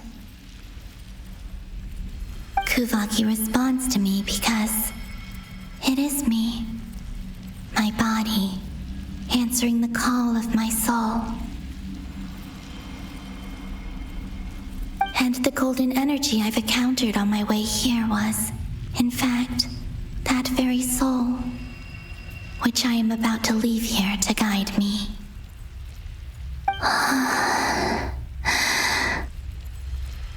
O power Tri-Lune, eternal moonlight. I, Columbina Hyposelenia, lay aside my body. Let it be cast into the dark night to illuminate the future. May it be a companion to all who dwell beneath the moon.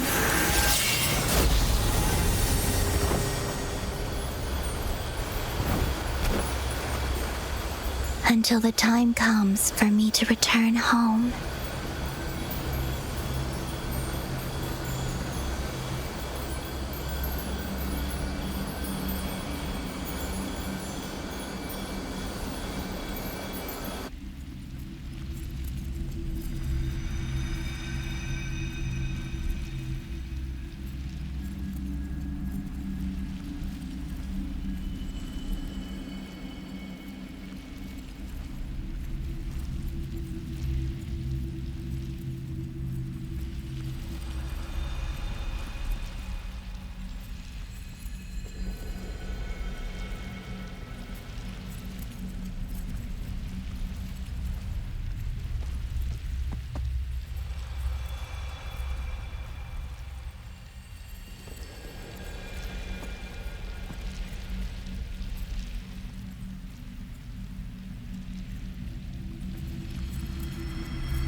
Can you still see? How many fingers am I holding up? I see 2 fingers, and a look of sheer terror on your face. Truly astounding, Miss Nefer. Your eyes have glimpsed the very ends of the world, and yet they remain as sharp as ever. Or is the credit for this miracle due to Miss Lauma? It seems that even time itself is no match for your medical skills. Surely you jest, Mr. Flins. I suspect we have Columbina to thank. She must have realized the immense toll that the ritual would take and purposely set aside some of her power in the past to protect Nefer's eyes when this moment arrived. There is always a great price to pay for witnessing the truth, but it seems that this time, Columbina has shouldered that burden on our behalf. She chose the perfect method of getting a message to us. Though her eyes were always shut, she was clearly so perceptive. She knows us well. She knew exactly how we would think and what we would try. Despite being separated by time and space, we're seeing the same possibilities and seizing the same opportunities. We still don't even know if she's okay right now. But as long as there's a chance we can do something, we'll fight to make it happen. We'll get you back somehow, Columbina.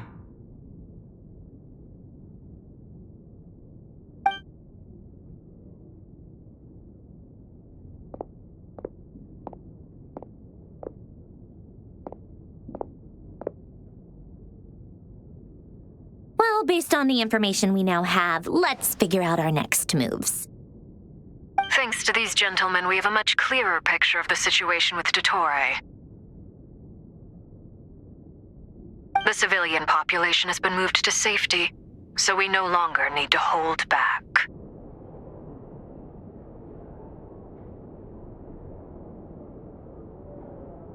Miss Sandrone, how are the calculations going?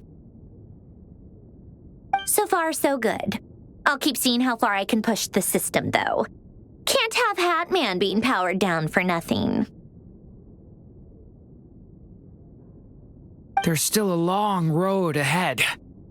Where should we begin?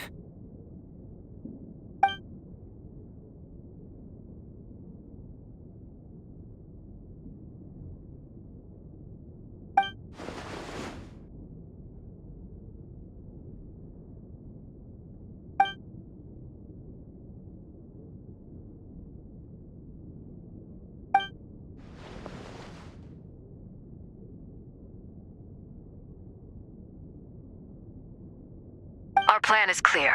Time is short, so let's get moving. There's just never enough time, is there? Time is the bane of my existence. Ugh. Anyway, I'm gonna get back to work. All right, we'll do our part too. Yeah.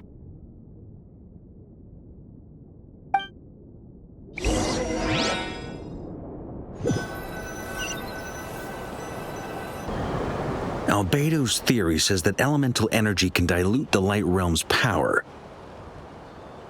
But I'm no expert in building elemental defenses. Sounds like something out of the advanced elemental theory section of the library. Whew. You seem quite troubled. Well, yeah. I mean, who doesn't get a little flustered when they're completely out of their depth? You were the very picture of confidence back when you approached the Hexen Circle. Yeah, I could have been faking it through that whole meeting for all you know.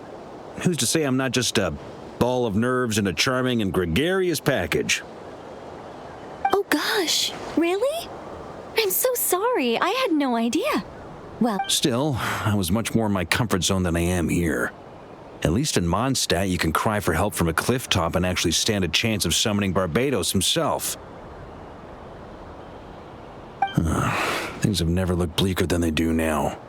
If we don't pull this off, Tevat's doomed, isn't it?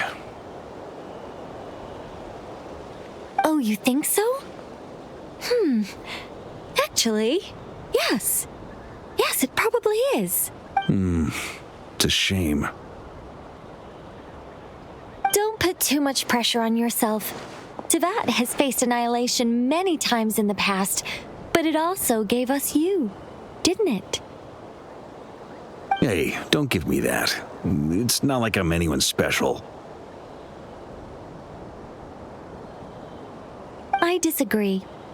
Every human born in this world is special. We angels have always believed that. In that case, this humble human being has a big favor to ask of you. I thought you might say that. I'm sure Alice, in her great wisdom, sent you here precisely to help us in this difficult time, yes? Well, that has less to do with her wisdom and more to do with my power. Of course, of course. Well, the thing is, these elemental defenses we're about to build, I don't think it's a question of if they'll fail, but when. Durin's findings from his patrols make it clear that Dottore is constantly expanding his territory. First it was his lab, then the design bureau, and now this. It's not realistic to completely stop him encroaching on the rest of Krai. Rather, our goal should be to stall him for as long as possible. If Miss Sandrone's calculations are correct, well, they're the closest thing to certainty we have in this situation, so let's assume they are. Anyway, her calculations suggest that our best hope for victory lies in Miss Columbina's return. It's up to us to slow Dottore's advance and buy time for her to make a return. Are you asking me to help you with building the defenses? No. I'd like you to prepare for what comes next. When he eventually reaches us, we will have to fight him. You were an angel once and a mage now. I'm asking you to lend us your protection. Oh. Can I take it that you're triggering the terms you fought for during our three-way talks? Well, technically those terms were about protecting Mondstadt. But if you're happy to agree to the change in location, then yes, let's do that. You're cashing in on this much sooner than I'd imagined. Well, yeah. The way things are going, I might not get another chance. Very well. The mages have heard the knight's plea, and we will respond. To tell the truth, Alice and I had already discussed how we might help you all, so I didn't come empty-handed. I always like to be prepared.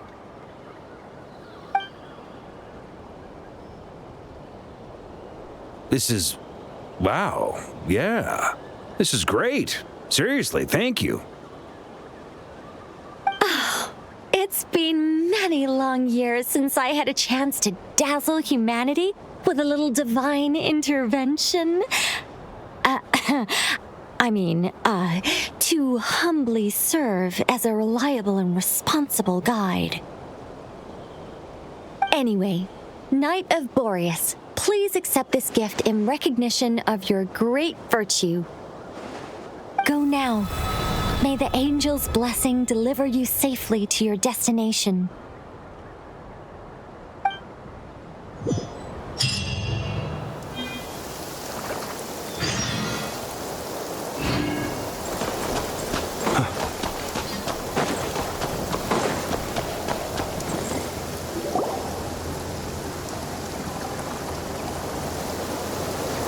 You're here.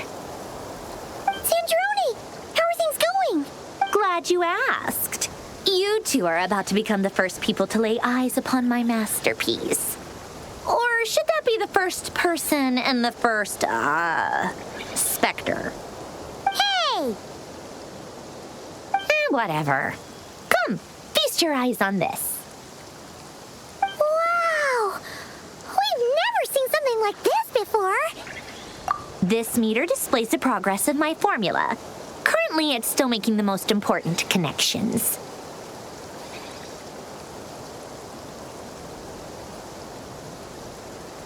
Once it's finished running, I'll deliver it right to your side.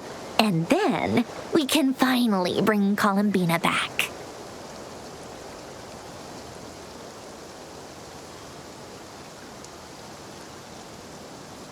What do you mean, deliver it? Can't you just tell us over the Dodo communication device? It'll just... You're such a greenhorn. This isn't the kind of formula you solve in math class. It's a highly complex algorithm capable of constructing a framework of rules. Whatever. We'll be here all day if I start trying to explain it. All you need to know is the formula must be completed before we can bring Columbina back. I'll share the data with you. Nicole's agreed to let me use her information channel, so we just need to use the Dodo communication device like so, and... there. Now you can check in on my progress. Wow! Look at that! You're amazing, Sandrone! About time you recognized my genius. Took you... Anyway, that's all from me. You should check on the others if you have time. Make sure we don't have any weak links in the chain. That might sound harsh to you, but close supervision is a common practice in a Fatui. Not looking to catch anyone out. I just care about everything going smoothly. That's all. I'm kinda stuck here while the formula's running, so I need you to be my second pair of eyes in the meantime.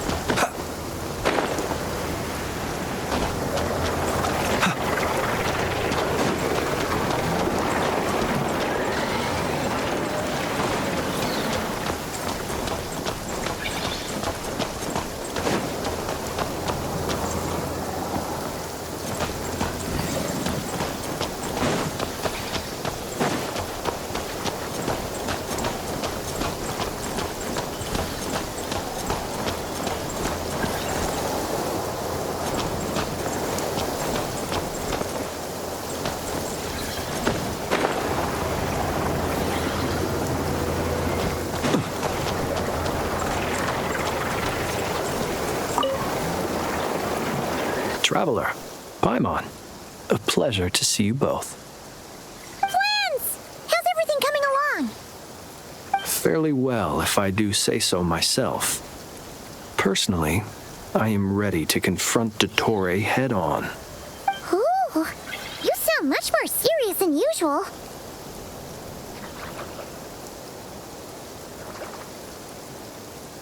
To be honest, I am not usually fond of exercising my full strength. For one thing, it's hardly conducive to maintaining a low profile.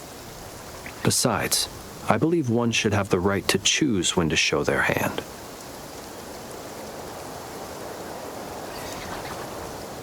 I am conserving my strength until the moment of battle is upon us. Anything to boost our chances of victory. Seeing you get into the zone like this really puts Paimon at ease. Huh, Traveler? I consider it an honor to have your trust. Rest well. I look forward to seeing you both in your element during the battle.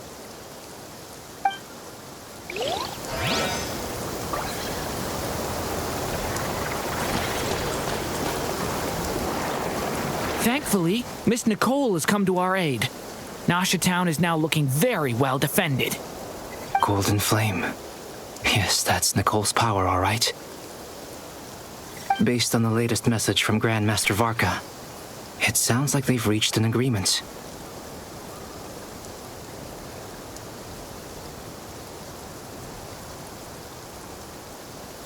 The situation should be more stable with her assistance.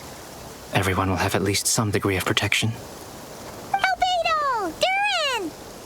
Hello there, you two.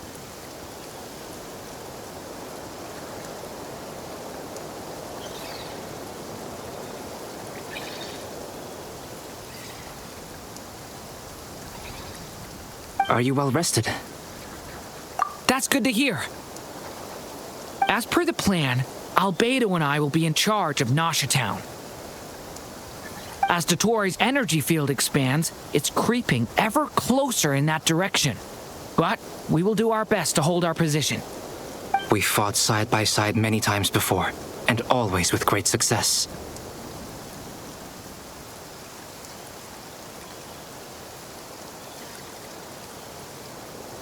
I believe this time will be no different. So don't worry about us. Focus on fighting Dottore.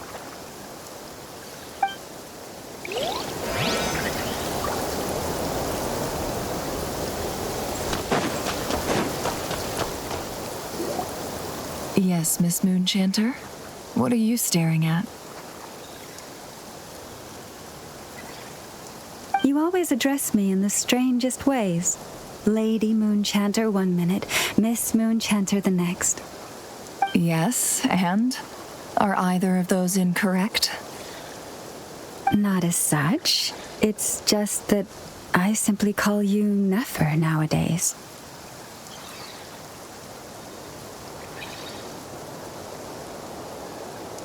Uh-huh. That's my name. What's your point?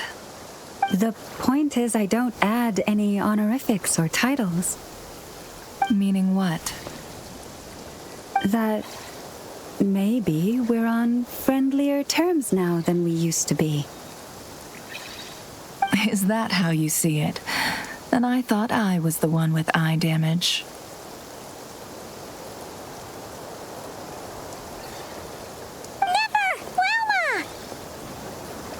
Paimon, traveler. Just swinging by to check in on you. How are things going? Did you manage to get some rest?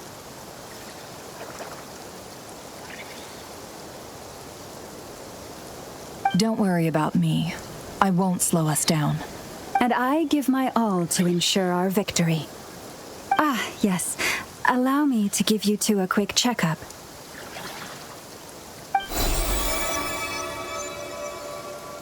All done.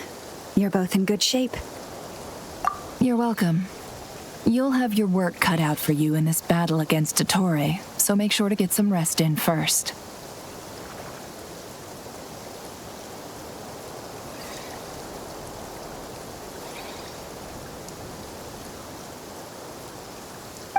Keep an eye on him. Don't you worry. I'm glad to hear it. Take good care of yourself, too, Paimon.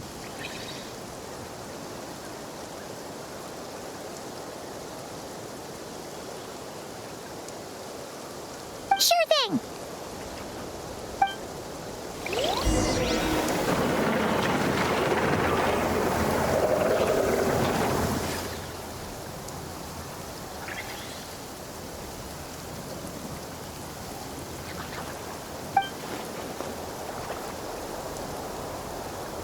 Here they come.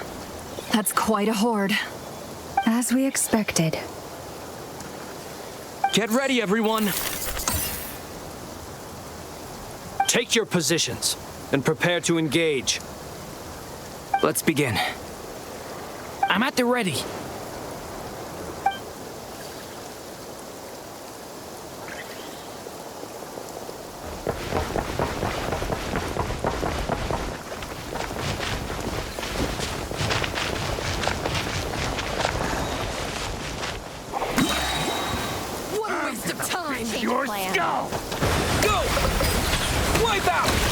Beware the creatures of the night. Close your eyes. Observe. Another one. Fear the dark. 5. Be silent. Nightfall.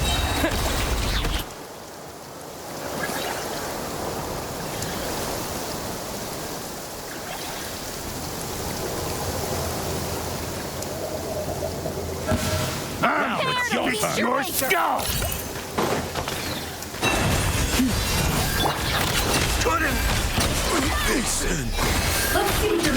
These creatures cannot stand against us. Oh, fighting talk. Just don't let your guard down. That goes without saying. I'm hardly the risk taker in this group.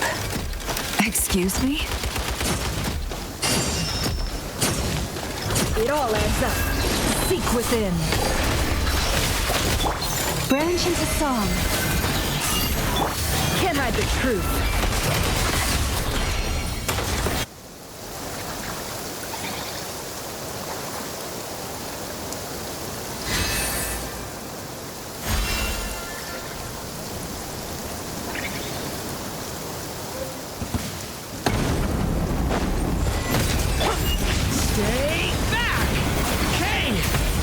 Moments of birth. That was easier than I thought. Naturally. What do you mean? Is it because as created beings go,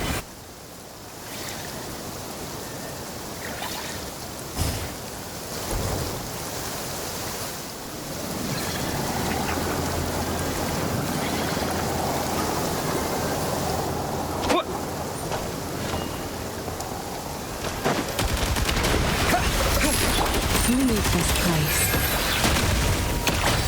No more lies.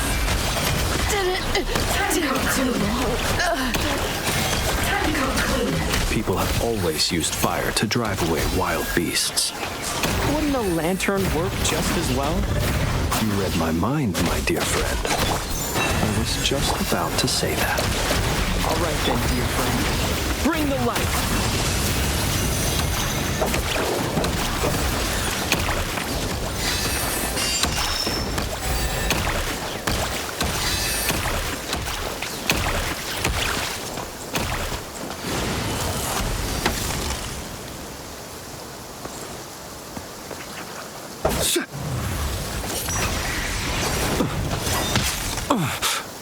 You'll sorely regret that.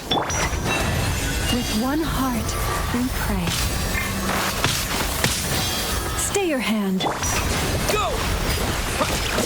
It all adds up.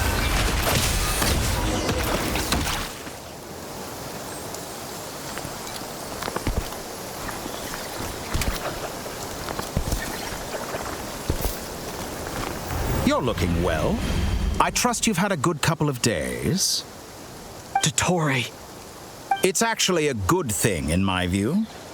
If the subjects of my experiment were to die prematurely, it would throw quite a wrench in the works. And so, I must thank you all for your resilience.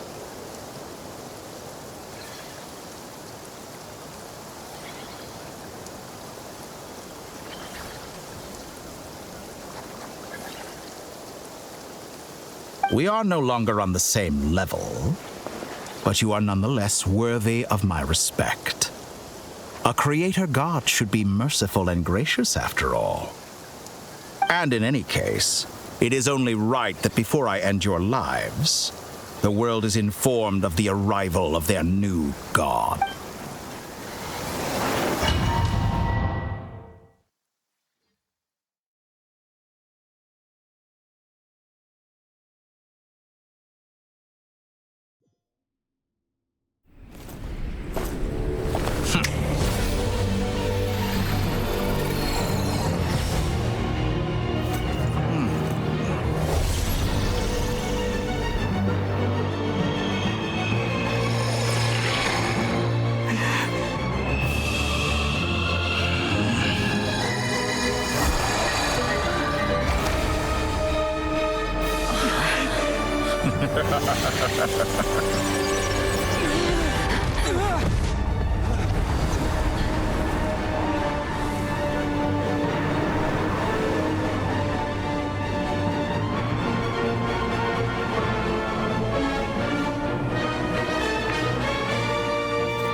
The experiment begins.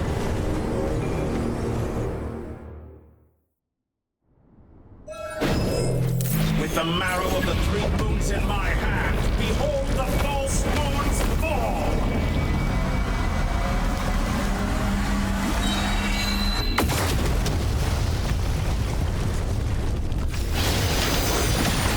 Water jet! Wipe out! For the everlasting faith. The deception ends here. No more lies. You cannot face me! Beware the creatures of the night. Found! Close your eyes. Steady. Go! Pathetic! Water jet! Entropy! Can't hide the truth.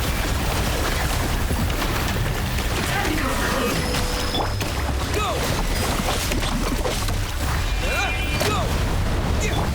Luscious and moonlight. Barely met. Be silent. Observe. deserve. Like an ant in my palm. Chloe, I've been moved inside another space, and it's sealed off.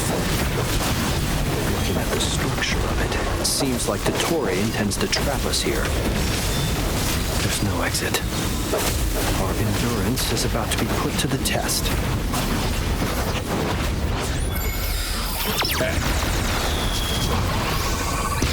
Water jet!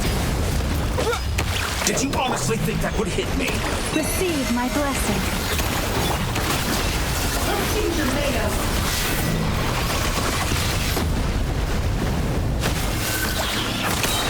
Entropy. The mystery unravels. By the frostman of old. Boys, protect. Water jet! No more lies. Good. Keep it up. That's more like it. Be shackled. Found.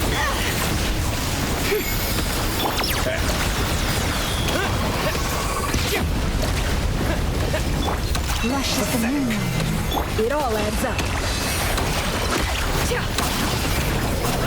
If the marrow of the three moons in my hand, behold the false moons fall!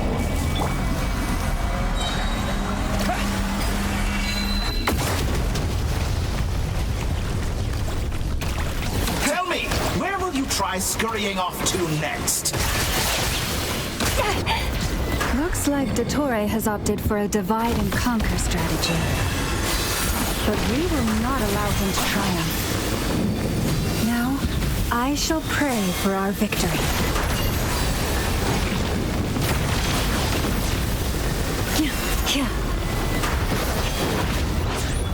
Entropy bends to me. Water jet! Can't hide the truth. Time to go clean.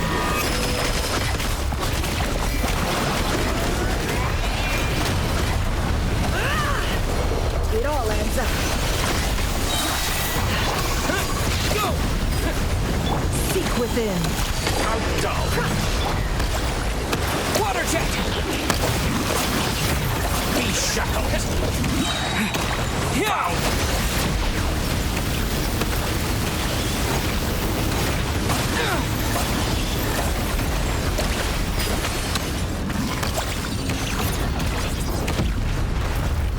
Go!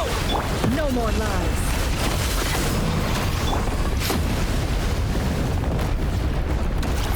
Water jet!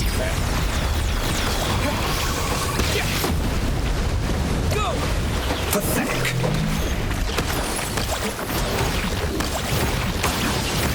Be annihilated, that which cannot stand against me! What's this supposed to be? A knockoff version of the space Columbina got trapped in? There really is no way out. We'll see about that, Dottore. No more lies. Entropy. I have not intended to take your teammates. But you have a choice. Obey, and I can release them. An excellent deal, if you ask me.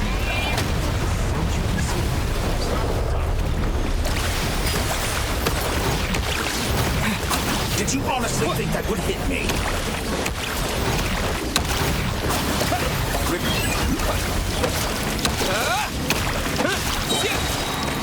Wipe out! Water jet!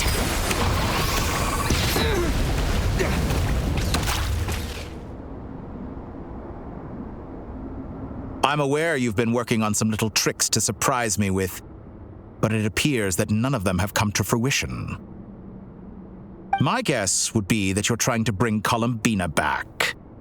But then, where is Seth?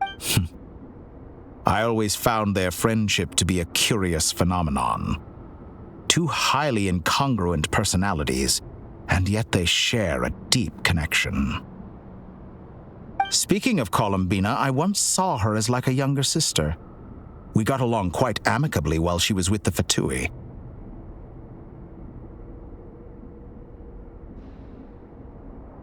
But But then one day she suddenly decided she would refuse to take part in any further experiments. To this day, I truly don't understand what I could have done to upset her so much. It's such a pity. I could have had a sister, a family. But alas, she grew to dislike me. You're not fit to be family to her. That I can't deny. So many people, all obsessed with playing out the same tired old dramas. This world is rotten to the core.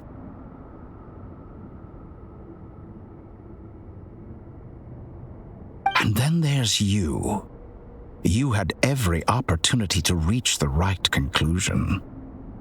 The thought of killing you off like this... But I maintain that I approached you in good faith, so I will offer you another chance. Will you work with me? You have until I count to 10 to make your choice. 1, 2, 3... Not in a million years.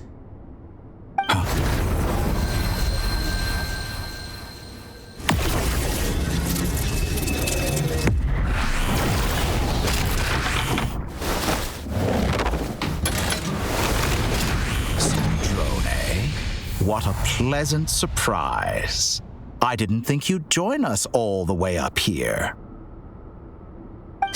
You're as sick and twisted as ever. Don't fool yourself into thinking anyone's grateful for the chances you're offering them. Sandrone? But the formula hasn't finished running yet.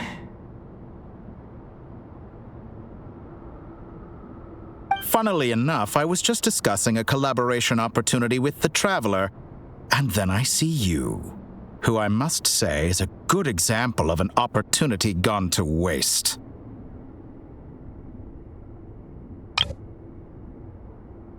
Gone to waste?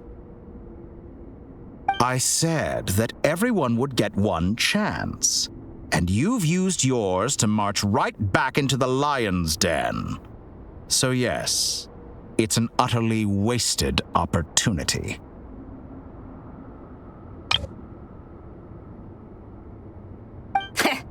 And what makes you think I believe a word that comes out of your mouth? I was planning on disposing of your little formula after wrapping up more urgent business here. But since you've taken the trouble of serving it to me on a silver platter, I...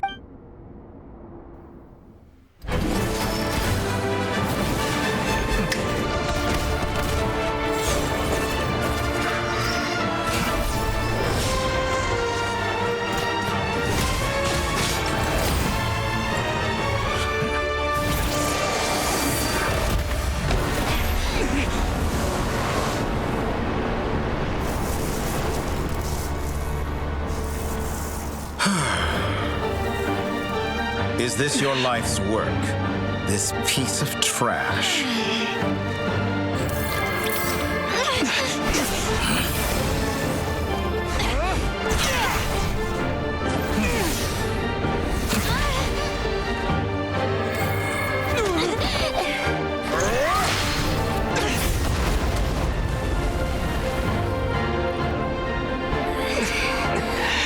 Your formula runs too slowly, Sandrone. You put your hope for success on others instead of fighting dirty. That is why you have failed. Now, whom should I slay first? Any volunteers? No one? How nice of you to leave the decision to me.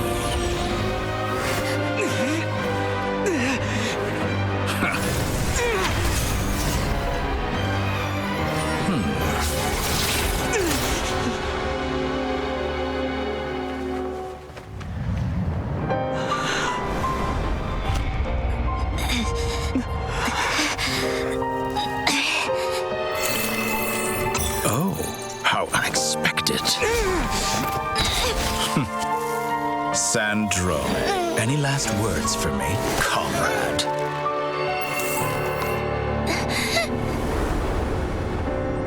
Is there anything you wish for? Not really. But I've always known what I don't want. Go to hell, Dottore.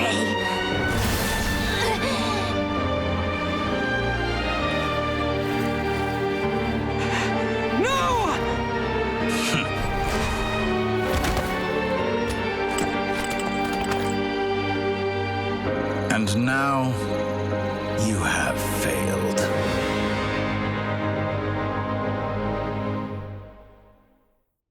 Sandrone! Now you see how fragile mechanical contraptions are. Just a gentle tap, and they fall to pieces. However keen of an inventor Sandrone may have been, her death spells the end of the formula that was running inside her body. Of course, I have to commend her for making it this far. As her colleague, I have to admire her stubborn tenacity. Now, it is time for you to take your place by my side. My count was interrupted, but the second chance I extended to you still stands. Once again, you are welcome to join me. By now, I'm sure you have gained a greater appreciation for the power and authority I wield. What is stopping you from embracing a new world of endless possibilities? Not in the mood to talk? As you wish. You seem less talkative than usual today. I'll change the topic to something more apropos. Sandrone was always like this, never trusting anyone, always so reluctant to share her research with them. Objectively speaking, she had her strengths. It is remarkable how she extracted and even optimized the world formula from so much data. But her inability to trust was her undoing. Had she allowed someone else to monitor or run the formula for her, you might still have a chance at victory even now. But regrettably, she was a stubborn fool. As much as it pains me, she had to go.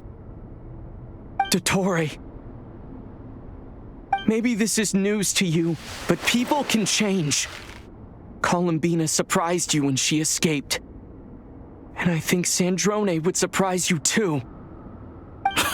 Change? You can twist the truth however you want, but I see it clear as day. You're the one who can't trust other people.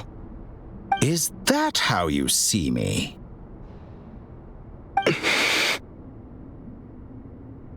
By this point, what can you hope to do about it?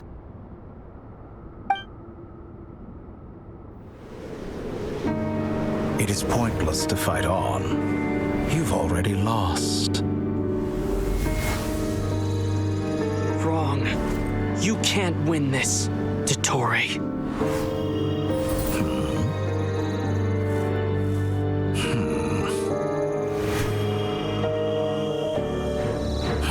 What?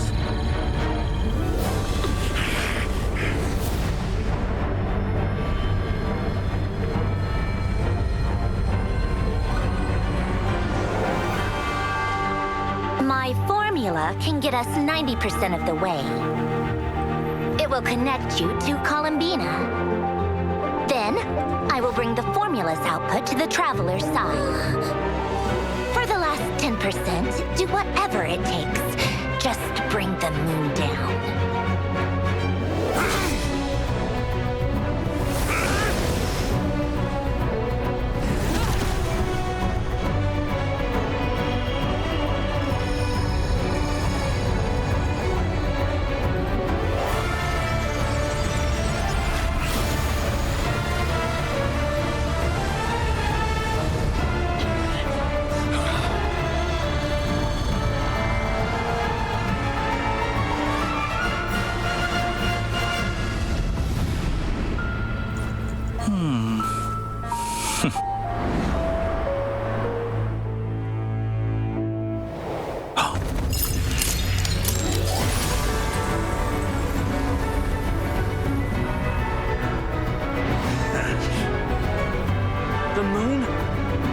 will never be yours!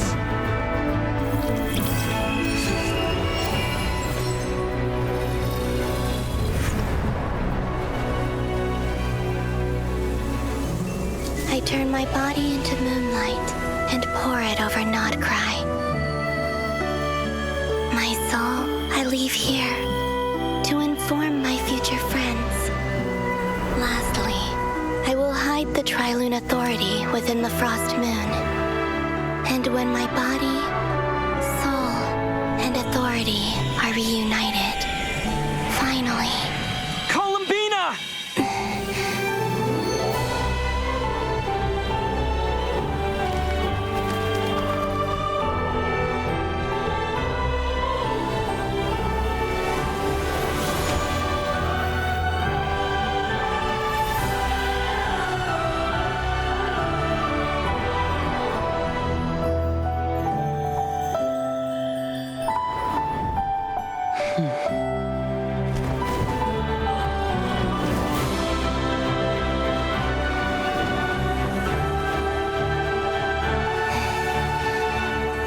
It's been too long.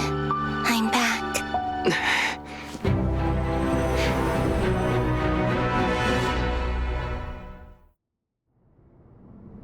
Stay focused on the paddle, traveler. What a touching reunion. Though I personally find myself repulsed by the sight of weaklings huddled together for war. Now, you're quite finished patting yourselves on the back. Show me how long you can struggle before you drown. Watch out, Columbina! I know. Wait for the right moment. We'll strike together.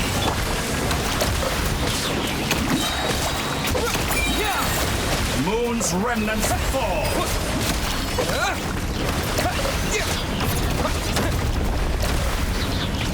Did you honestly... Water jet! Go! Entropy. Water jet! Wipe out!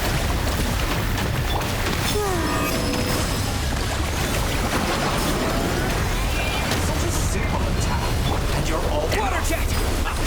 Burst like an ant in my palm.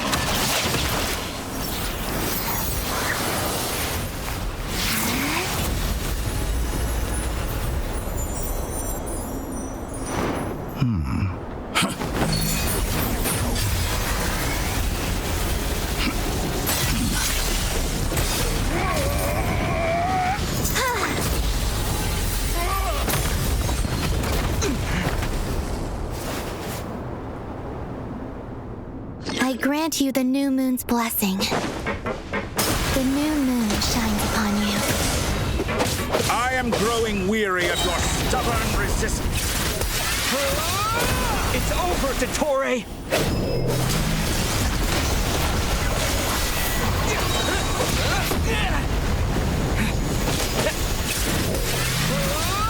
Time to pay.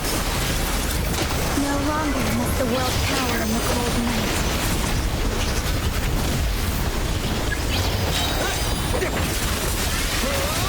Our future is not your... Let the moonlight dispel the darkness.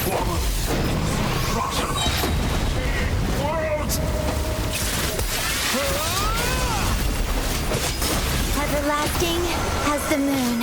Only I could shape the new world. Only I.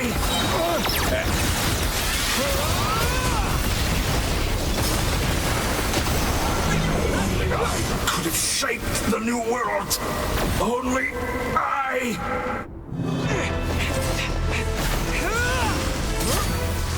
Willfully blind. How can you be so satisfied with your fate?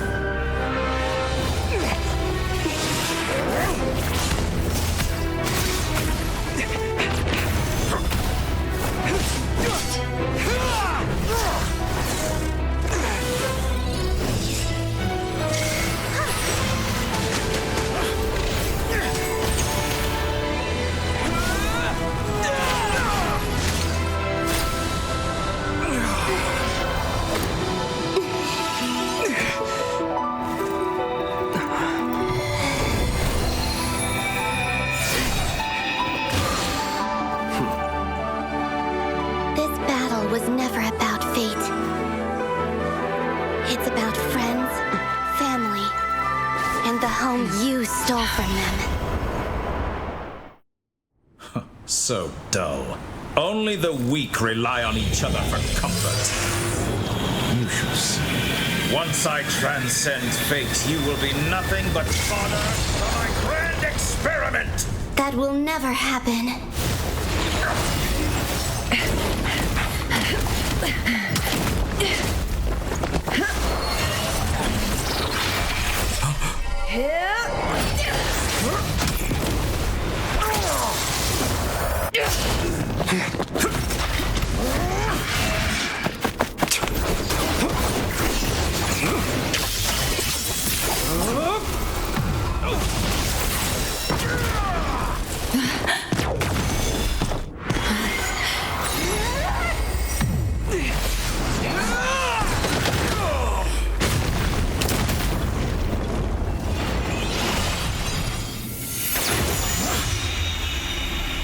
Today, the moon lights up this world once more.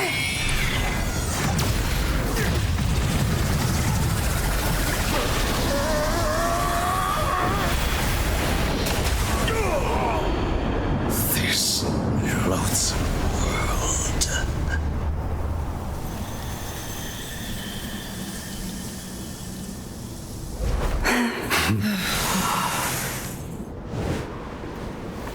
No, this world is our home.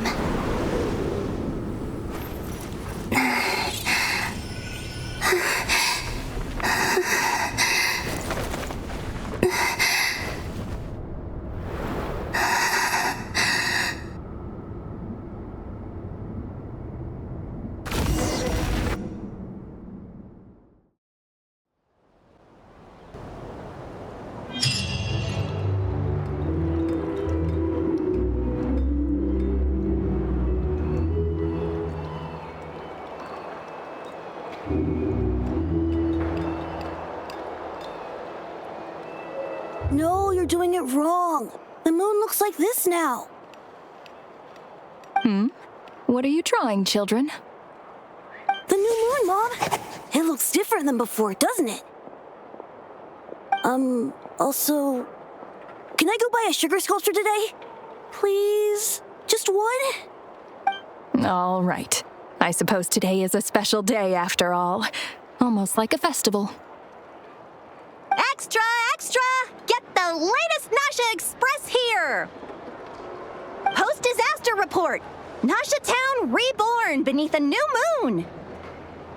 The voyage begins today! The future looks bright thanks to the League. Want a copy? I knew things would be different. But They say a new moon goddess has been born. A new moon goddess? Who's saying that? The Frost Moon Scions?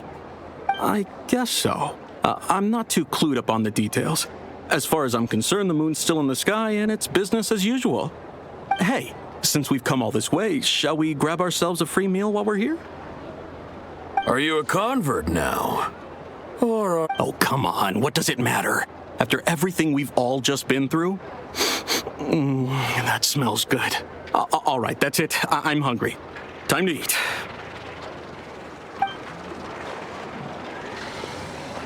Come on! We gotta get there early, or there won't be any good spots left! Shh, keep it down. This is a residential area. What if people are still sleeping?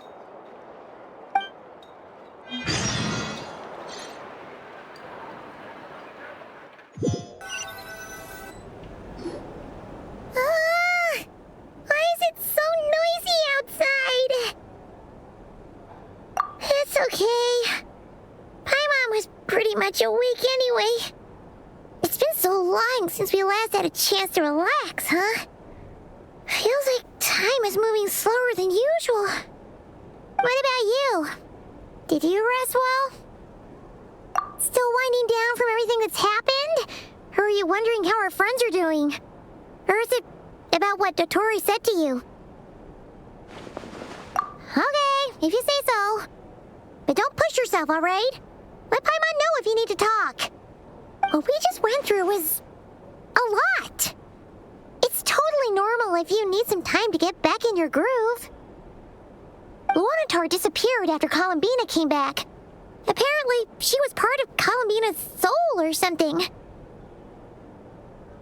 Still, Paimon kind of misses Luanatar somehow.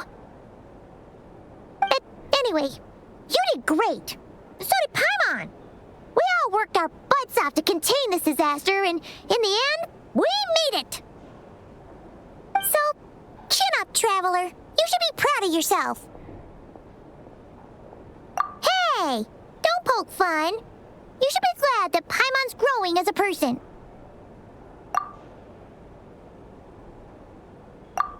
Paimon didn't think you'd mention it. You have no idea how anxious Paimon was. She was worried sick about you. Well, if you really want to show Paimon you're sorry, you're gonna need to make it up to her. You better be ready to splash out on a lavish meal.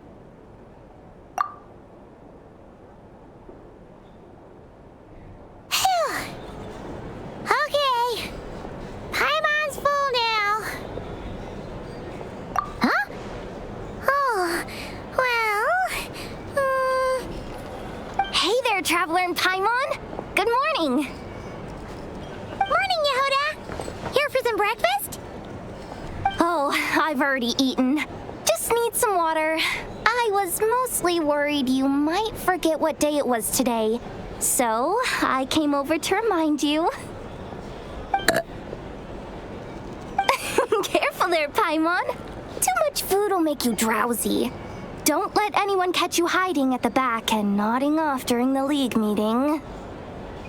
You should probably be saying that to Aino.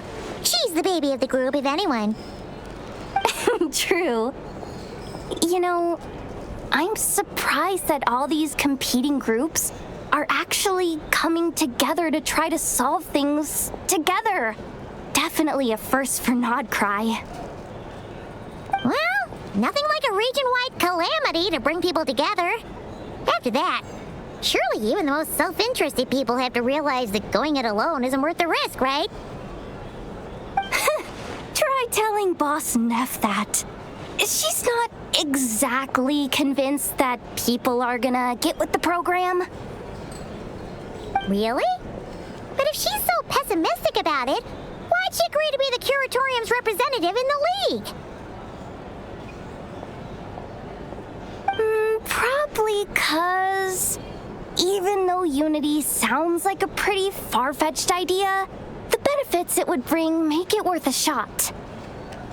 I think things will work out, though. I swear, Krai feels like one big family now with everything that's happened. More than it used to, anyway. Paimon's with you on that one. And it seems like plenty of other people agree, too. Just listen to the bustling streets. All right.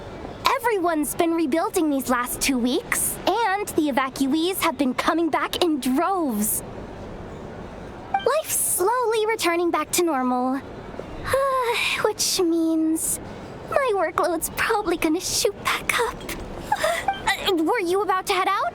There's still some time before the ceremony begins, you know.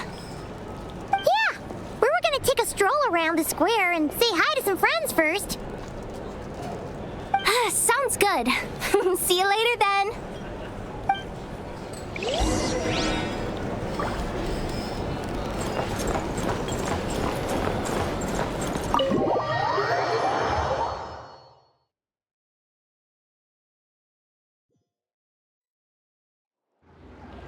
Please accept today's boon. Have a nice... Are Paimon's eyes deceiving her? Or is that Inefa handing out food for the Frost Moon Scions? Hello there. Would you like a feast of the moon, along with some snacks of the day?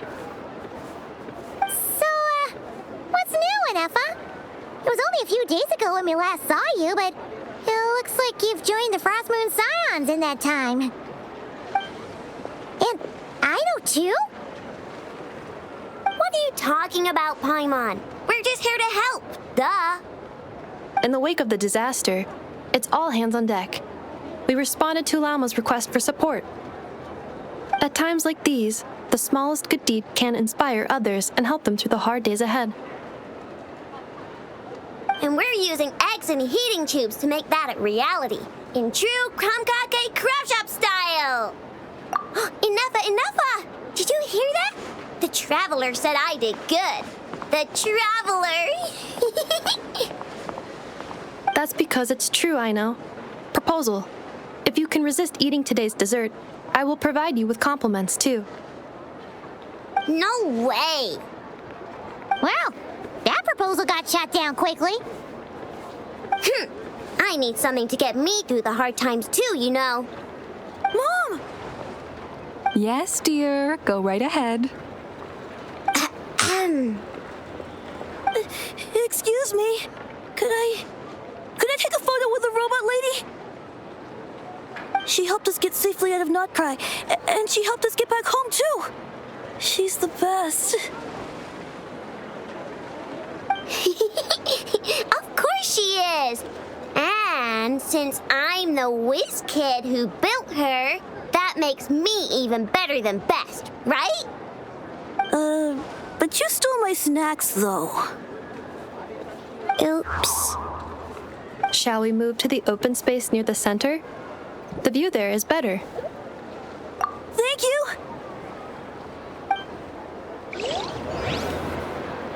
Aren't you the better pick for this job, Flint? You underestimate yourself yet again, Master Ilua. Not at all.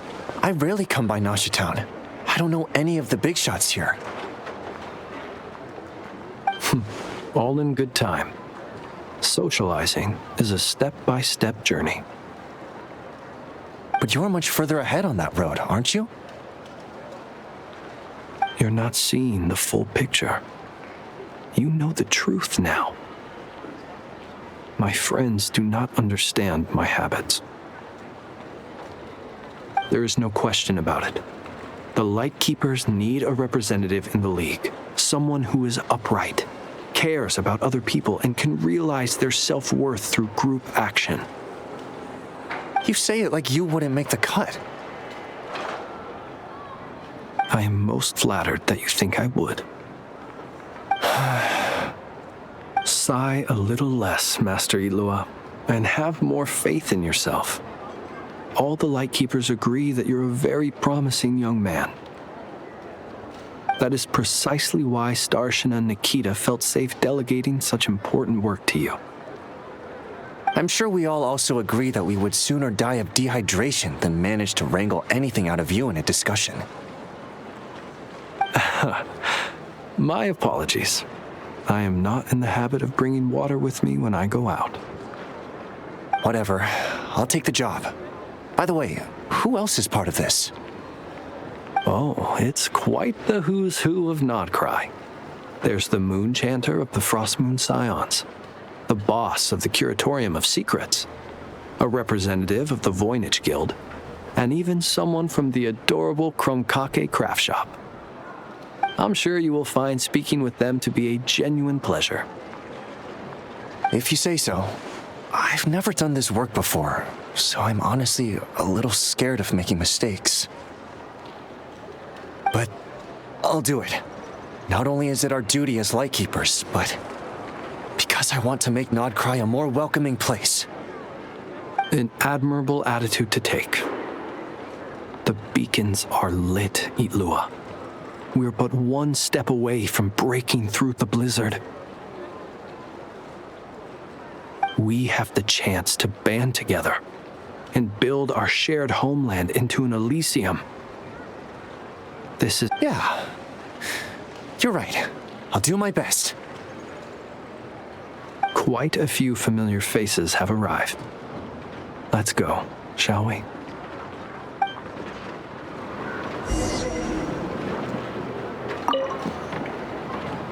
You look so cool when you fly, Miss Robot, and when you use your spear, too! And even though you took my snacks, it's pretty cool that you can build stuff like this. You've got so many inventions. It's amazing! Also... Micah, we need to go now. 1 second! Please take this Feast of the Moon, as well as some snacks. share them with your mother and your lovely family.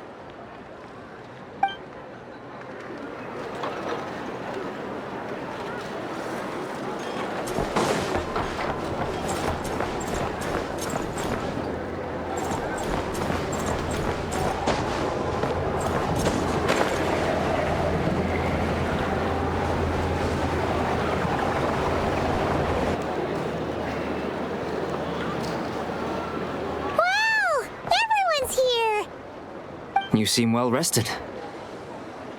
I know no one's asked, but I'm sure you all want to know, so let me just say, we're doing great. Thanks.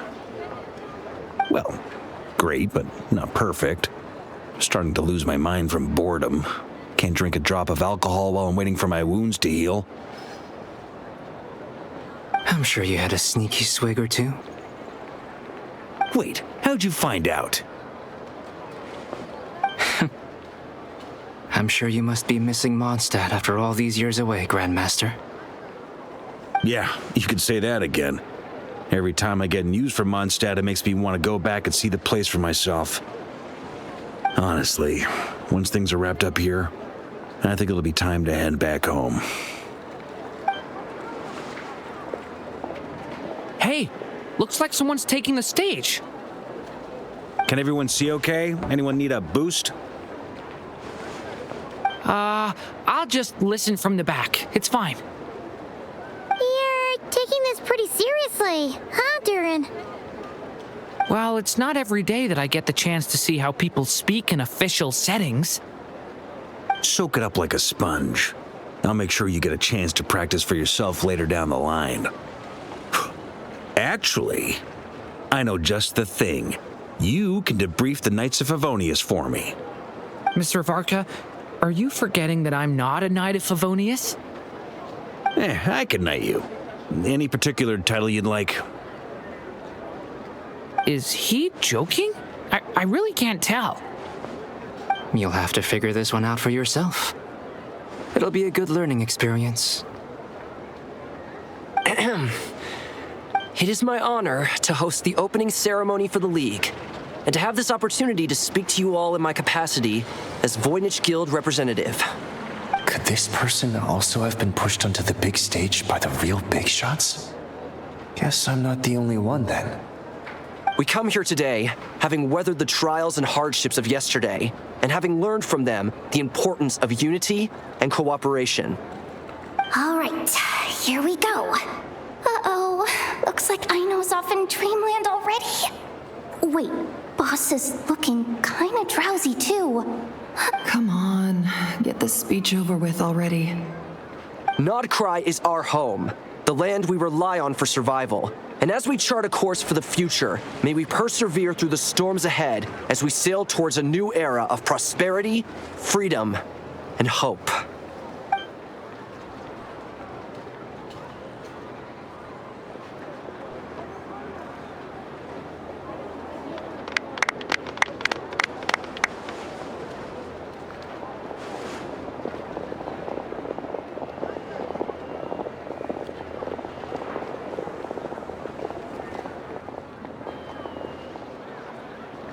Looks like we'll have more opportunities to travel in the future. I'm sure you'll cope, Lady Moonchanter, given how fleet of foot you are. Unfortunately, I suspect I'll be too busy at the curatorium to act as your host. We have a busy schedule, not to mention an international network of contacts to manage. It'll be all right. I'll just check your schedule with Yehoda well in advance. And if she's not available, I can simply ask Ashru. So giving my employees extra workload isn't enough for you? You're really going to drag my cat into this too? I thought you'd approve. Aren't you forever increasing your employees' workloads? That's a bold statement. Are all the Frostmoon Scions feeling more audacious now that your moon goddess has returned? Columbina's return has brought joy to all who care about her. That includes both you and me. As for the Frostmoon Scions, we are learning how to thrive independently, without relying on the moon goddess. It is up to us to make our home a more livable place. Joining the League is one of the steps we are trying towards that end. I like the word try. It's nice and non-committal. You can opt out at any time and still say you tried. You don't see a bright future for the Frost Moon Scions? Or did you mean the League?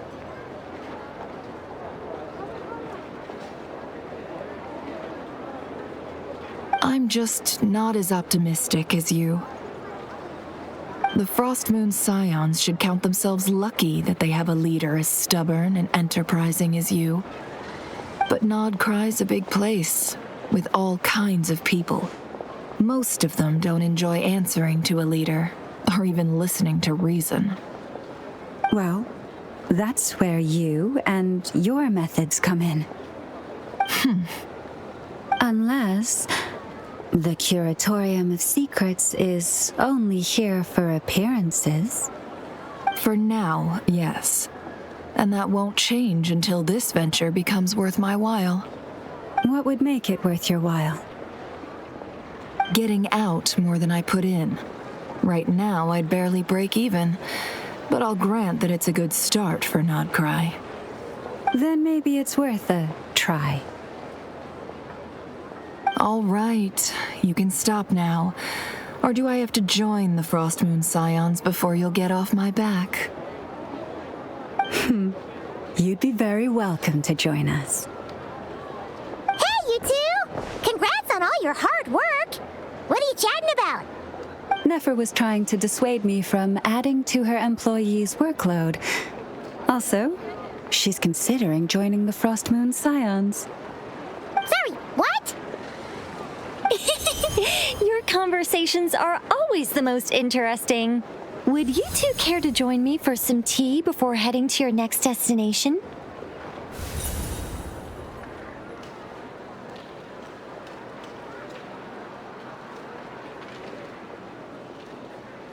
Nicole? Wait, where are you? Aren't you gonna show up today? Sadly not. I'm otherwise occupied right now. I'm sorry, Paimon. I can hear how disappointed you are. If it's any consolation, let me say that how things appear on the surface is a far cry from what they are at their core. Perhaps you'll feel better if you focus on the fact you have a special line of communication with the great mage herself. Okay? Has something happened? No, or not yet, anyway. Well, that's not ominous at all.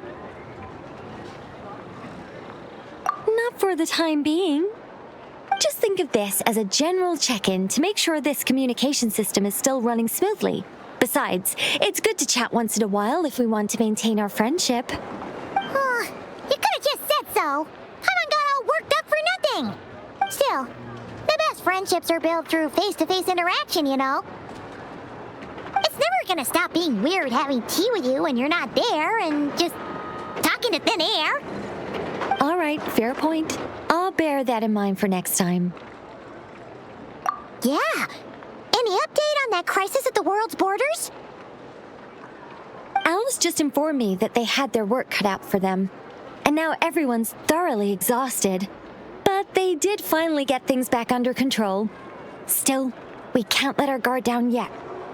The disruption caused by this disaster has made Teyvat easier to detect from the outside universe. She plans to wait for things to stabilize, then reschedule her Mondstadt vacation plans. As for me, I agree with Hat Guy's perspective. This is a time when many new variables are emerging, and the situation is changing constantly. Plus, most of this change is for the worse. We have to remain vigilant and ensure that the embers of chaos are not rekindled. I did notice that the energy in Krai changed somewhat after the War of Funerary Flame, but since it was still aligned with the Light Realm, I never gave it a second thought. It looks like I'll have to examine the connections between phenomena I observe more closely in the future. Just doing my duty. It's more or less second nature by now. Of course. To give you the full picture, I'd have to start with the substance from which angels were formed. Never mind. Paimon's right. Showing off my knowledge would be much more satisfying in person.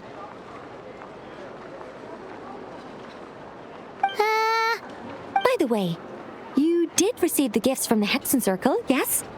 I'm not trying to claim credit or anything, but my pride demands that I at least mention it. They're quite similar to the protective talisman that Alice gave Dory, but with some very special enhancements. Oh! So that's what kept our friends safe when Dottore trapped them. Indeed. We went to great lengths to make sure they were invisible to his eyes.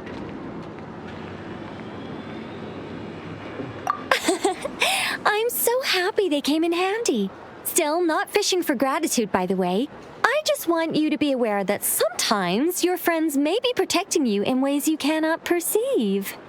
Anyway, I'll contact you if anything else crops up. If not, you know what they say, no news is good news. Oh, my angelic instincts are tingling.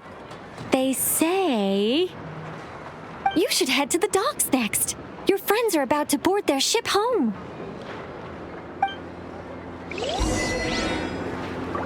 Nothing warms the soul like piping hot food.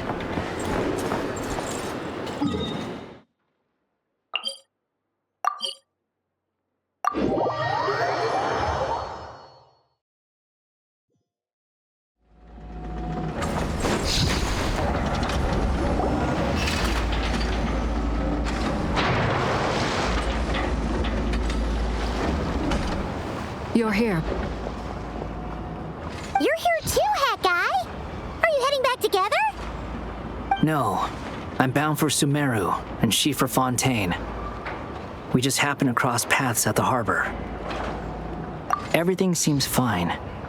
Sandrone may have an abominable temper, but she's always been very responsible with important calculations and things entrusted to her by valued friends. You always speak as if you know us inside out, Mr. Hat Guy. Maybe I'm just a good judge of character. I certainly hope that's all there is to it. Regardless, you have been a significant help in this matter. For that, you have my gratitude. I didn't do anything special. Sandrone's the one who completed a seemingly impossible formula and turned the tide of the entire battle, even giving her life in the process. Even we were unaware that Sandrone had hidden the real formula inside Polonia's body. She managed to fool Dottore into thinking the formula was running in her system by installing an identical-looking decoy within her. She probably realized that she didn't have the strength to stop Dottore. But this way, she could at least get him to lower his guard. She always worked like that. Always had a backup plan. Well, that's why I'm traveling to Fontaine. She made a request of me long ago, and the time has come to fulfill it. Think of it as her will. She said that should she ever fail in a mission, she'd like me to deliver her core and Polonia's to the Fontaine Research Institute.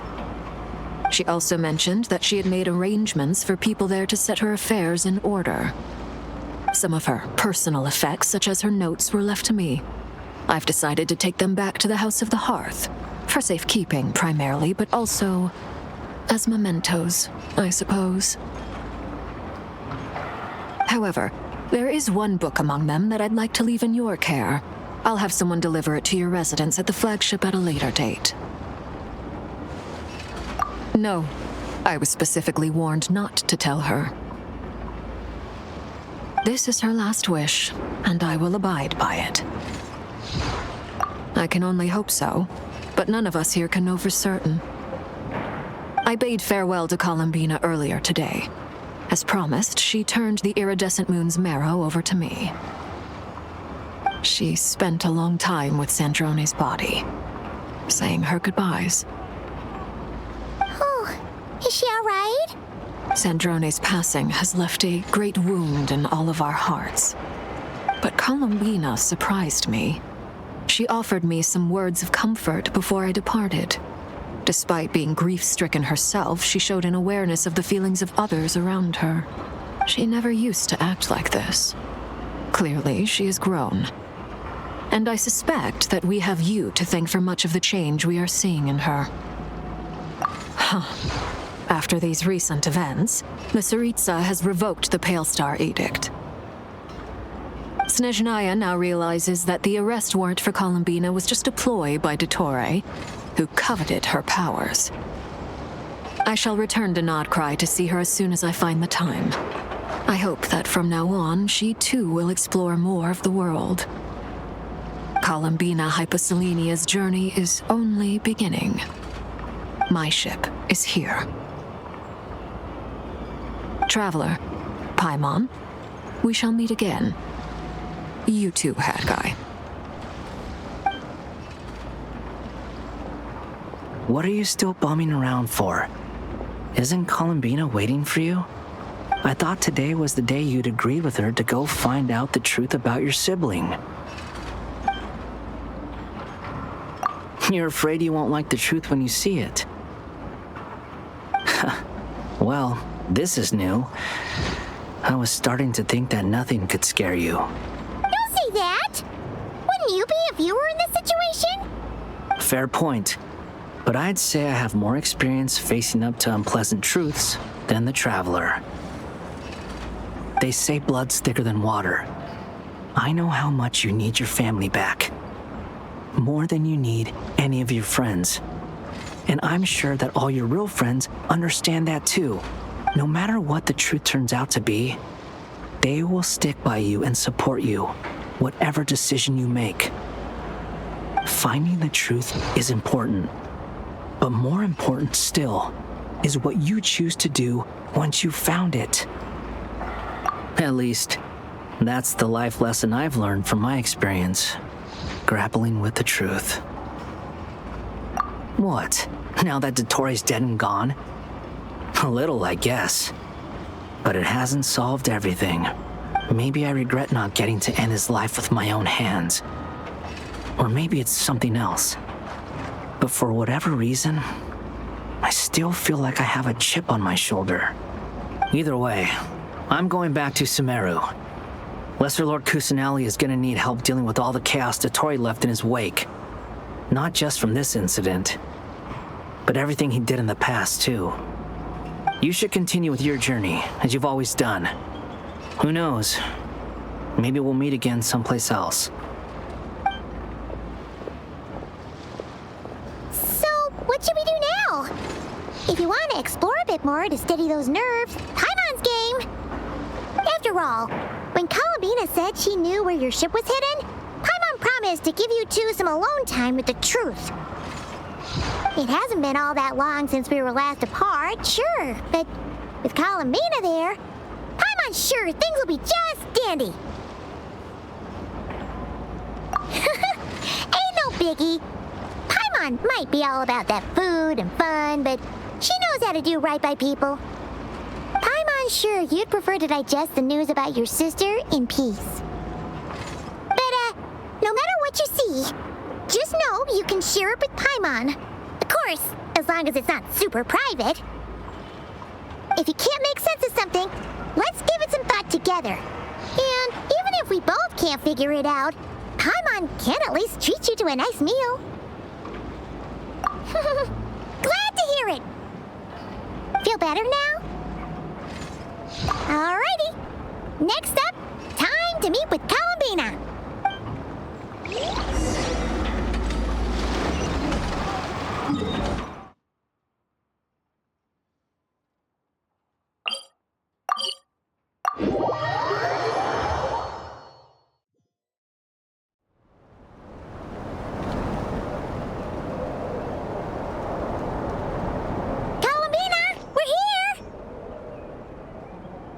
Believe we're meeting out here. We've gotten used to walking over to Silver Moon Hall whenever we go see you.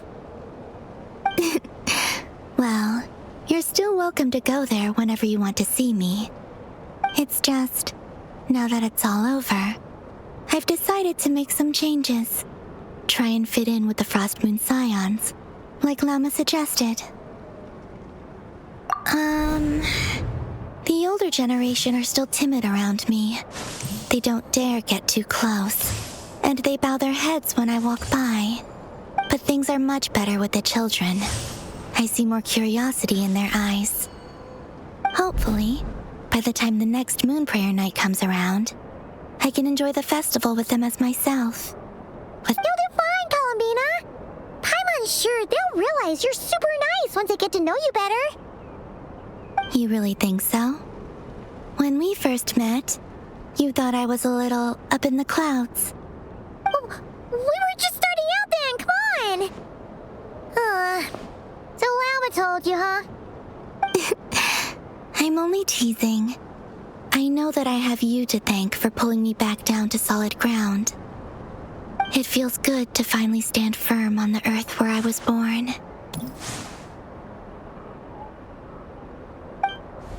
Oh, that's great!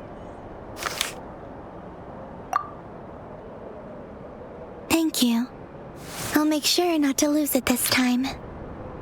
Well then, are you ready? Lumine, what happened to our spaceship back then? Why did you leave? It's time to learn the truth at last. Ready as I'll ever be. Good. Then let me open the way for you.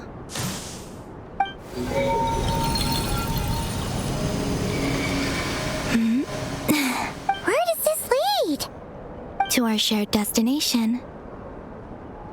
Huh? Do you remember me telling you about my missing prologue back when we just met? I said that my story began on the moon. But while I was inside the moon's reflection, I realized that my prologue was really hidden in the future. I just had yet to discover it at that point. The story of the time before I was born was in fact the story of my distant future. It's truly fascinating. But when I obtained the Trilunar Authority and returned to our present reality, I sensed... So you mean...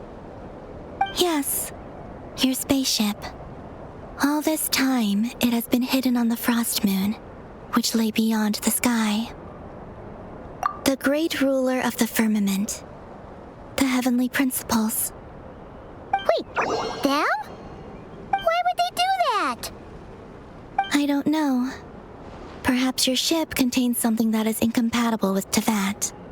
Or something that cannot be known. Oh, did I pick a bad time to say this? I know it must have been hard to work up the courage to do this. Maybe I should have waited until you were on the moon, with no chance to back out. That would have been kind of mean, you know.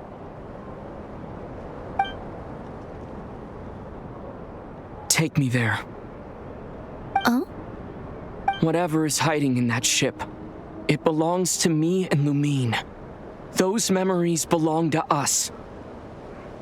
No one else has the right to decide whether I should or shouldn't know about it. Not even the heavenly principles. Very well. Then let's go. Yeah, you two take care, all right? And don't forget to come back soon! Rest assured, Paimon. We will.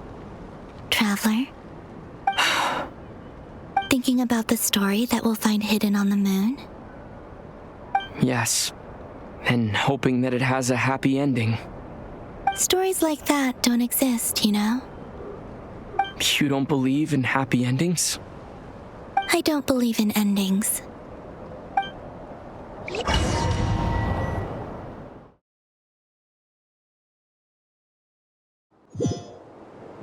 Where am I? This is the pathway I built between Tevat and the Frost Moon. The moon is very far away from us, so it could be a long journey.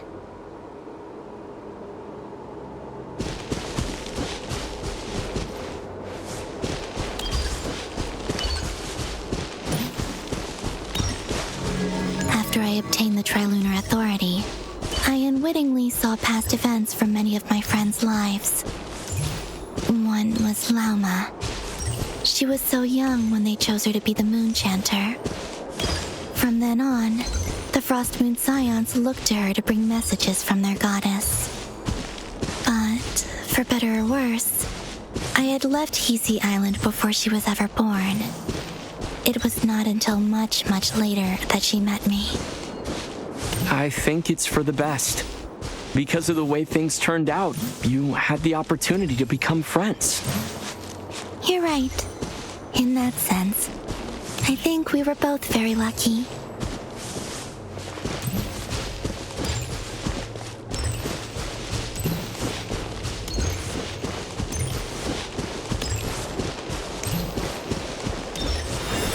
Oh, and about that mage, NICOLE. I only recently learned that she has lived in Teyvat since the time of the Three Moon Sisters. The moon goddesses always had a good relationship with the angels. I suppose our friendship continues that tradition.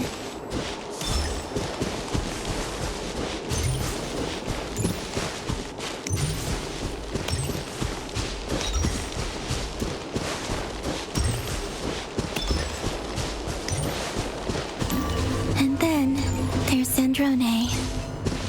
I never knew that much about her, beyond the fact that she was created by someone called the Lord Artificer. She, too, suffered for a long time before joining the Fatui.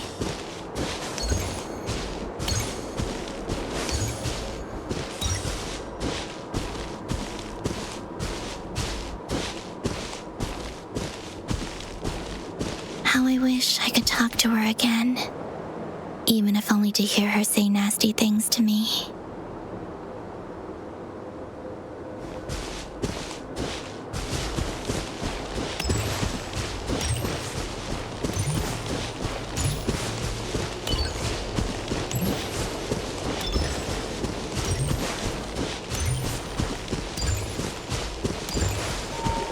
Also, I saw your sibling's story. I'm afraid I didn't see much. It seems that she rarely came to the surface, where the moonlight shines. But I did notice that back when you first set out on your journey, she would often appear nearby, gazing at you from afar with a guilty look in her eyes. Lumine. Let us speak no more of the past. I probably shouldn't reveal so much about my friends. It's not my place.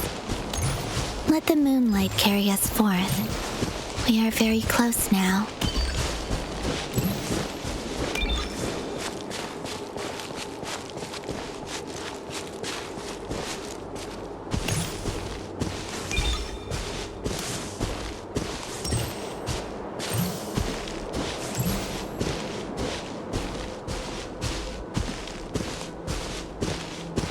After this, I'd like to bring some Kuhenki to the moon as well. If they're willing, of course. What about your other friends? Will you bring them to visit too? Certainly. But I'll need to tidy the place up first. This home hasn't received any guests in a long, long time.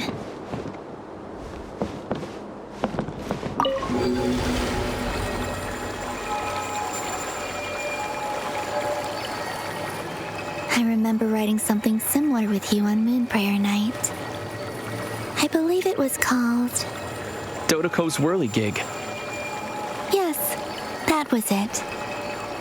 You asked me if I was afraid to return to the moon, and I said that I was. The idea that I had gained something precious, only to lose it so quickly. That frightened me.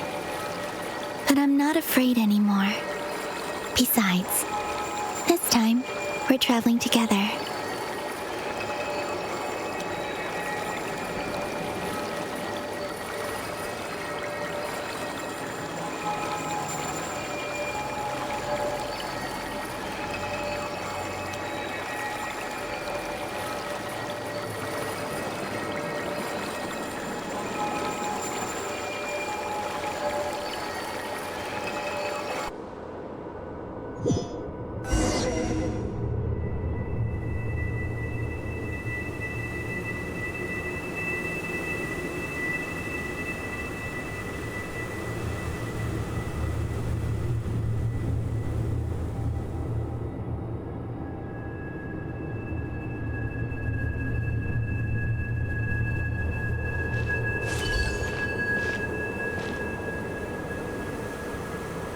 We're here.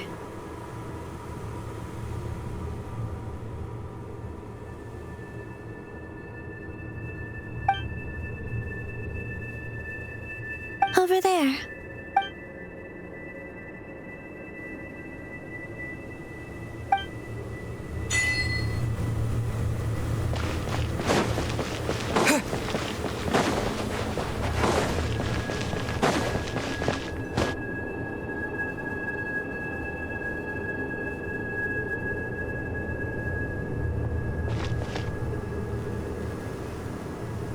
Our spaceship. It's huge. I suppose that the moon is the only place one could hide it. It'll be all right. Huh? The way you feel in this moment, I went through it too, on Moon Prayer Night. The door was right in front of me, but solitude for me once meant living a life in which even I was absent. Before I met you, that was the only life I knew. But that night, solitude meant throwing away the life I had gained after meeting all of you. Columbina. Go. Retrieve the part of your life that was once lost. Trust me, you will lose nothing by doing so. Look, Teyvat is right there. All of our friends are down there, waiting for us. You're right. Thanks, Columbina.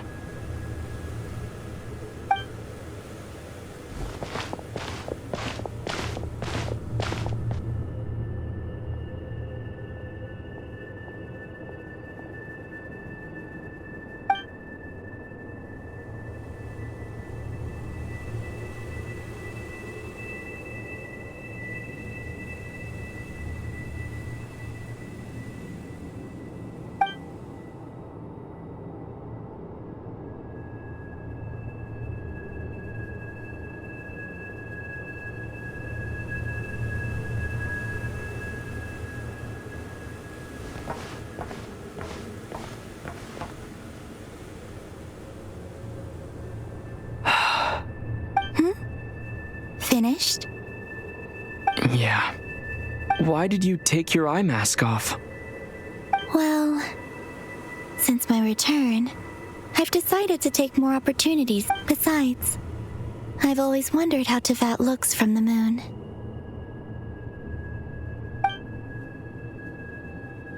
And what do you think? It's beautiful. I could spend a whole day here just gazing at it. What about you? What do you think of the truth you found? I haven't looked at another person's expression in a long time, but I think yours is saying it was neither good nor bad. Keep this up, and it won't be long before you give Nefer a run for her money. Oh, I don't think that's going to happen. I'm much more used to sensing what's going on around me with Kuvaki. I think I'll save my eyes for seeing special moments I really want to remember. I read the spaceship's flight logs. I always assumed that this was my first time in Teyvat. I thought that Lumine and I must have been hibernating in space for centuries on end. But the logs show that our spaceship flew over the skies of Teyvat once before. A long, long time ago. Flew over? So you didn't land? No, the ship barely came to a stop before flying on again.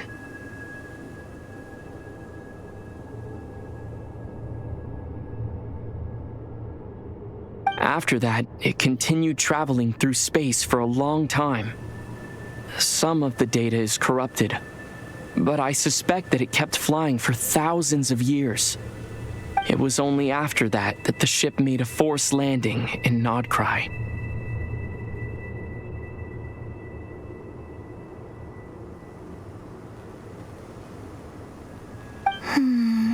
When Lumine found me, she came from outside the ship. Could this mean that she left the ship long before I did?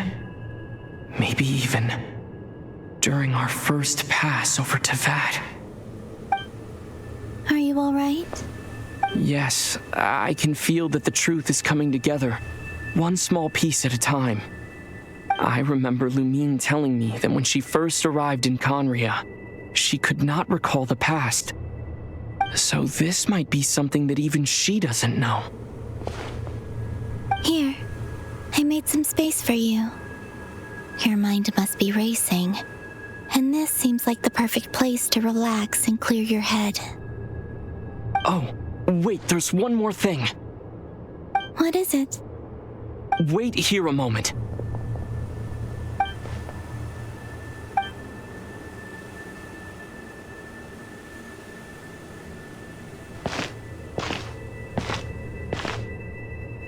Hey, Columbina.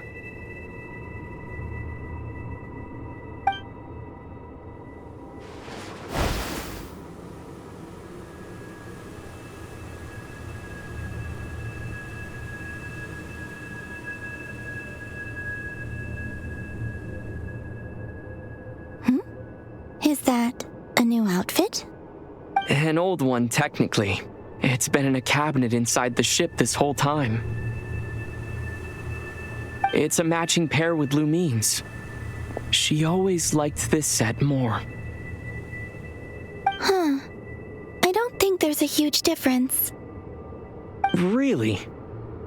Yes, it's still the same you. You're the same person, no matter what clothes you wear. Only Columbina would make an observation like that. Traveler, do you consider Tevat your home? Home is wherever Lumine is. But then after all the time I've spent here, and everything I've been through... Yes, I'd say it's my home. Would you change your answer if Tevat changed appearance? I mean, if the truth about Tevat turned out to be different than what you thought.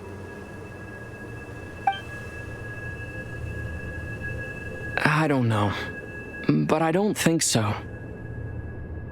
The truth is not what matters most to me about Tevat.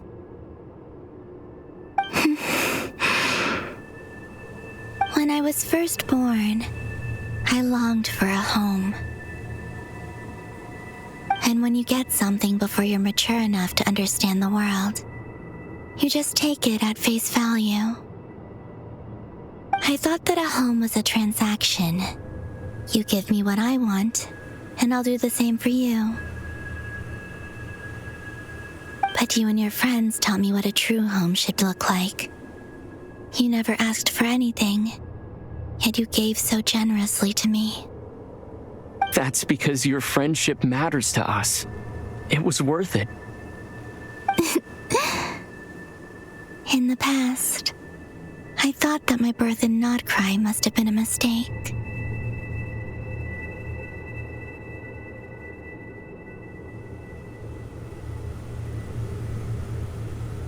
But after journeying to the distant past where the story began, I realized that it was I who chose Krai to be my future home. Now, I am glad that I made that choice. I'm sure your friends are just as glad. In fact, I intend to make the same choice today as I did back then. What do you mean? Well, I've given the Eternal Moon's Marrow to Lauma, and the Iridescent Moon's Marrow to Arlecchino. And now, I shall return my Kuvagi to Krai again, that it may continue to protect my chosen home. Wait, but what about your body? Oh, are you worried that I'll disappear again? I won't. Not this time. The Frost Moon has now entered the fall sky, and I am the Tri-Lune Goddess. I am only returning to Krai the part of me that it needs.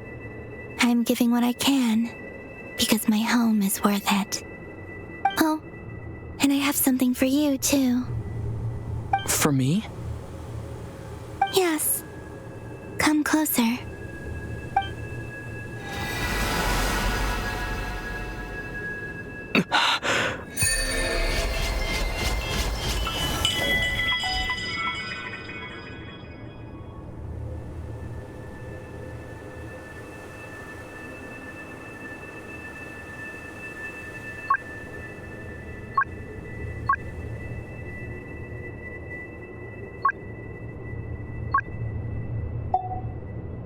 What was that? I lifted some of the restrictions this world placed on you.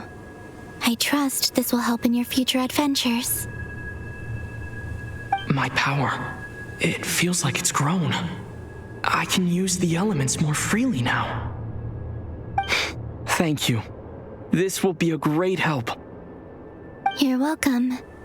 I see you as family, and after everything you've done for me, In fact, no. It's not because I owe you. It's here. This flower is for you.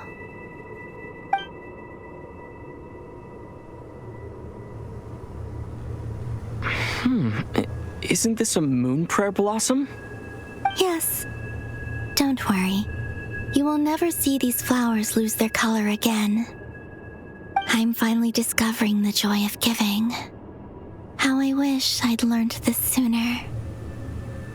Hey, better late than never. What are you thinking about now? Why don't you take a guess? You get 1 shot. I don't think I'll get it in one guess, but I'm sure it's a happy thought. That's kind of a sneaky answer. I can't say you got it wrong. Down into that, the moon seems so far away. I felt it might always lie beyond my reach. But on the moon, everything feels so close by. The haze that once enshrouded the skies has finally been dispersed. I feel like a traveler on a winter's night, starting a new chapter in my tale by the warmth of a bonfire. I don't have a lot of luggage, but I do have a lot of hope for the future. Well, what's next? Next? To start with, I want to stay here just a little longer. After that, let's return home and continue our journey.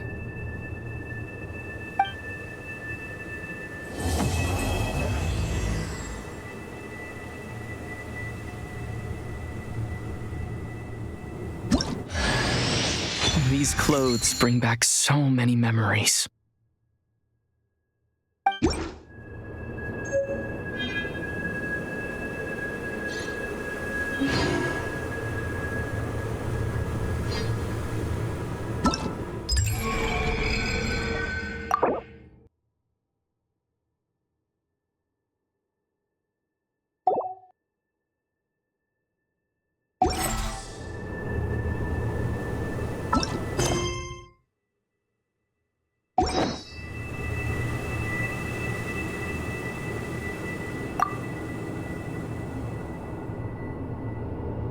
The journey goes on, for you and for me. Like I said, this is not the end. I don't believe there has to be an ending. Oh, is that your next destination? Most people would probably tell you to pack some warm clothes. But I experience things differently than most people, so I can't know how cold it is. In fact, it is home to quite a wondrous heat source. I think they call it Kreshnik's torch. Every city in Snezhnaya is built around one of those. I sensed the energy it gave off as I was passing by on a railway train. It felt grand. I also recommend the Korolievsky troupe in Snezhnograd. They give performances quite regularly, and entry was free for harbingers. I liked them a lot.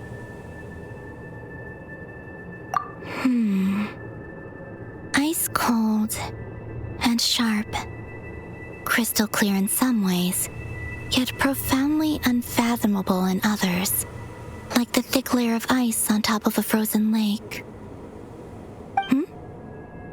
That's just the impression that Tsaritsa gives me. I was never able to glimpse what truly lies beneath that icy exterior. In fact, I don't think the people of Snezhnaya even know what kind of power their god wields.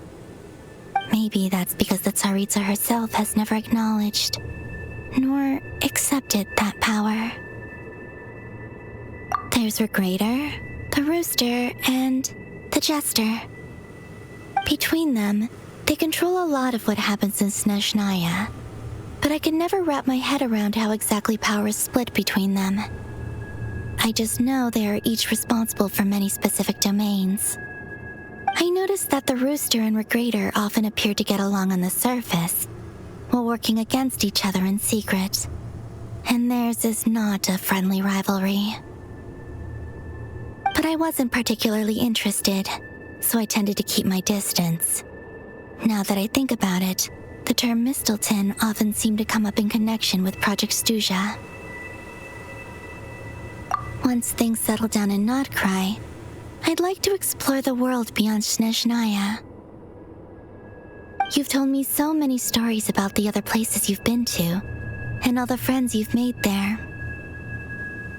It would also help me learn more about the journey that has made you into the person you are today. Okay. As you continue on your journey, don't forget to gaze up at the moon once in a while. It is, after all, no longer an illusion. It shall cast down its true moonlight, connecting us in truth.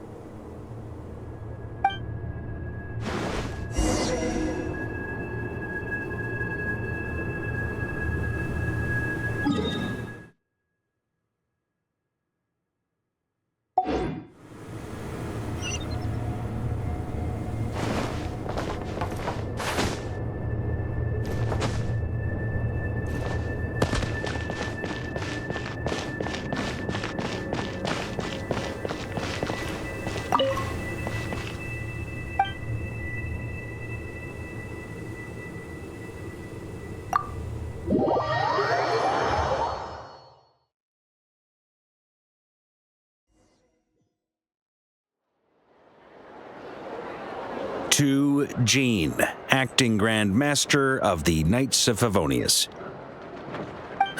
This preamble is such a pain to write. It's probably high time we got rid of this acting business. I trust that Dern has updated you all on recent events. Hope we didn't worry you too much. The good news is, we managed to come together and put a stop to the Doctor's evil schemes. With that, I think it's safe to say that Nodkrai is finally out of the woods. As for the Fatui, not counting the Damselette, aka the Moon Goddess, who has left their organization, we found ourselves allied in this instance with both the Knave and Marionette. May she rest in peace. As ever, we find ourselves better off for making friends rather than enemies. But until we can ascertain the Tsaritsa's true intentions, the future remains uncertain. In a short while... Wait, how am I meant to surprise everyone if I tell them in the letter that I'm heading home? Well, that would be a huge waste. Okay, got it. I will begin sending the expeditionary team back home in waves. I'm sure they'll be able to answer any questions you still have.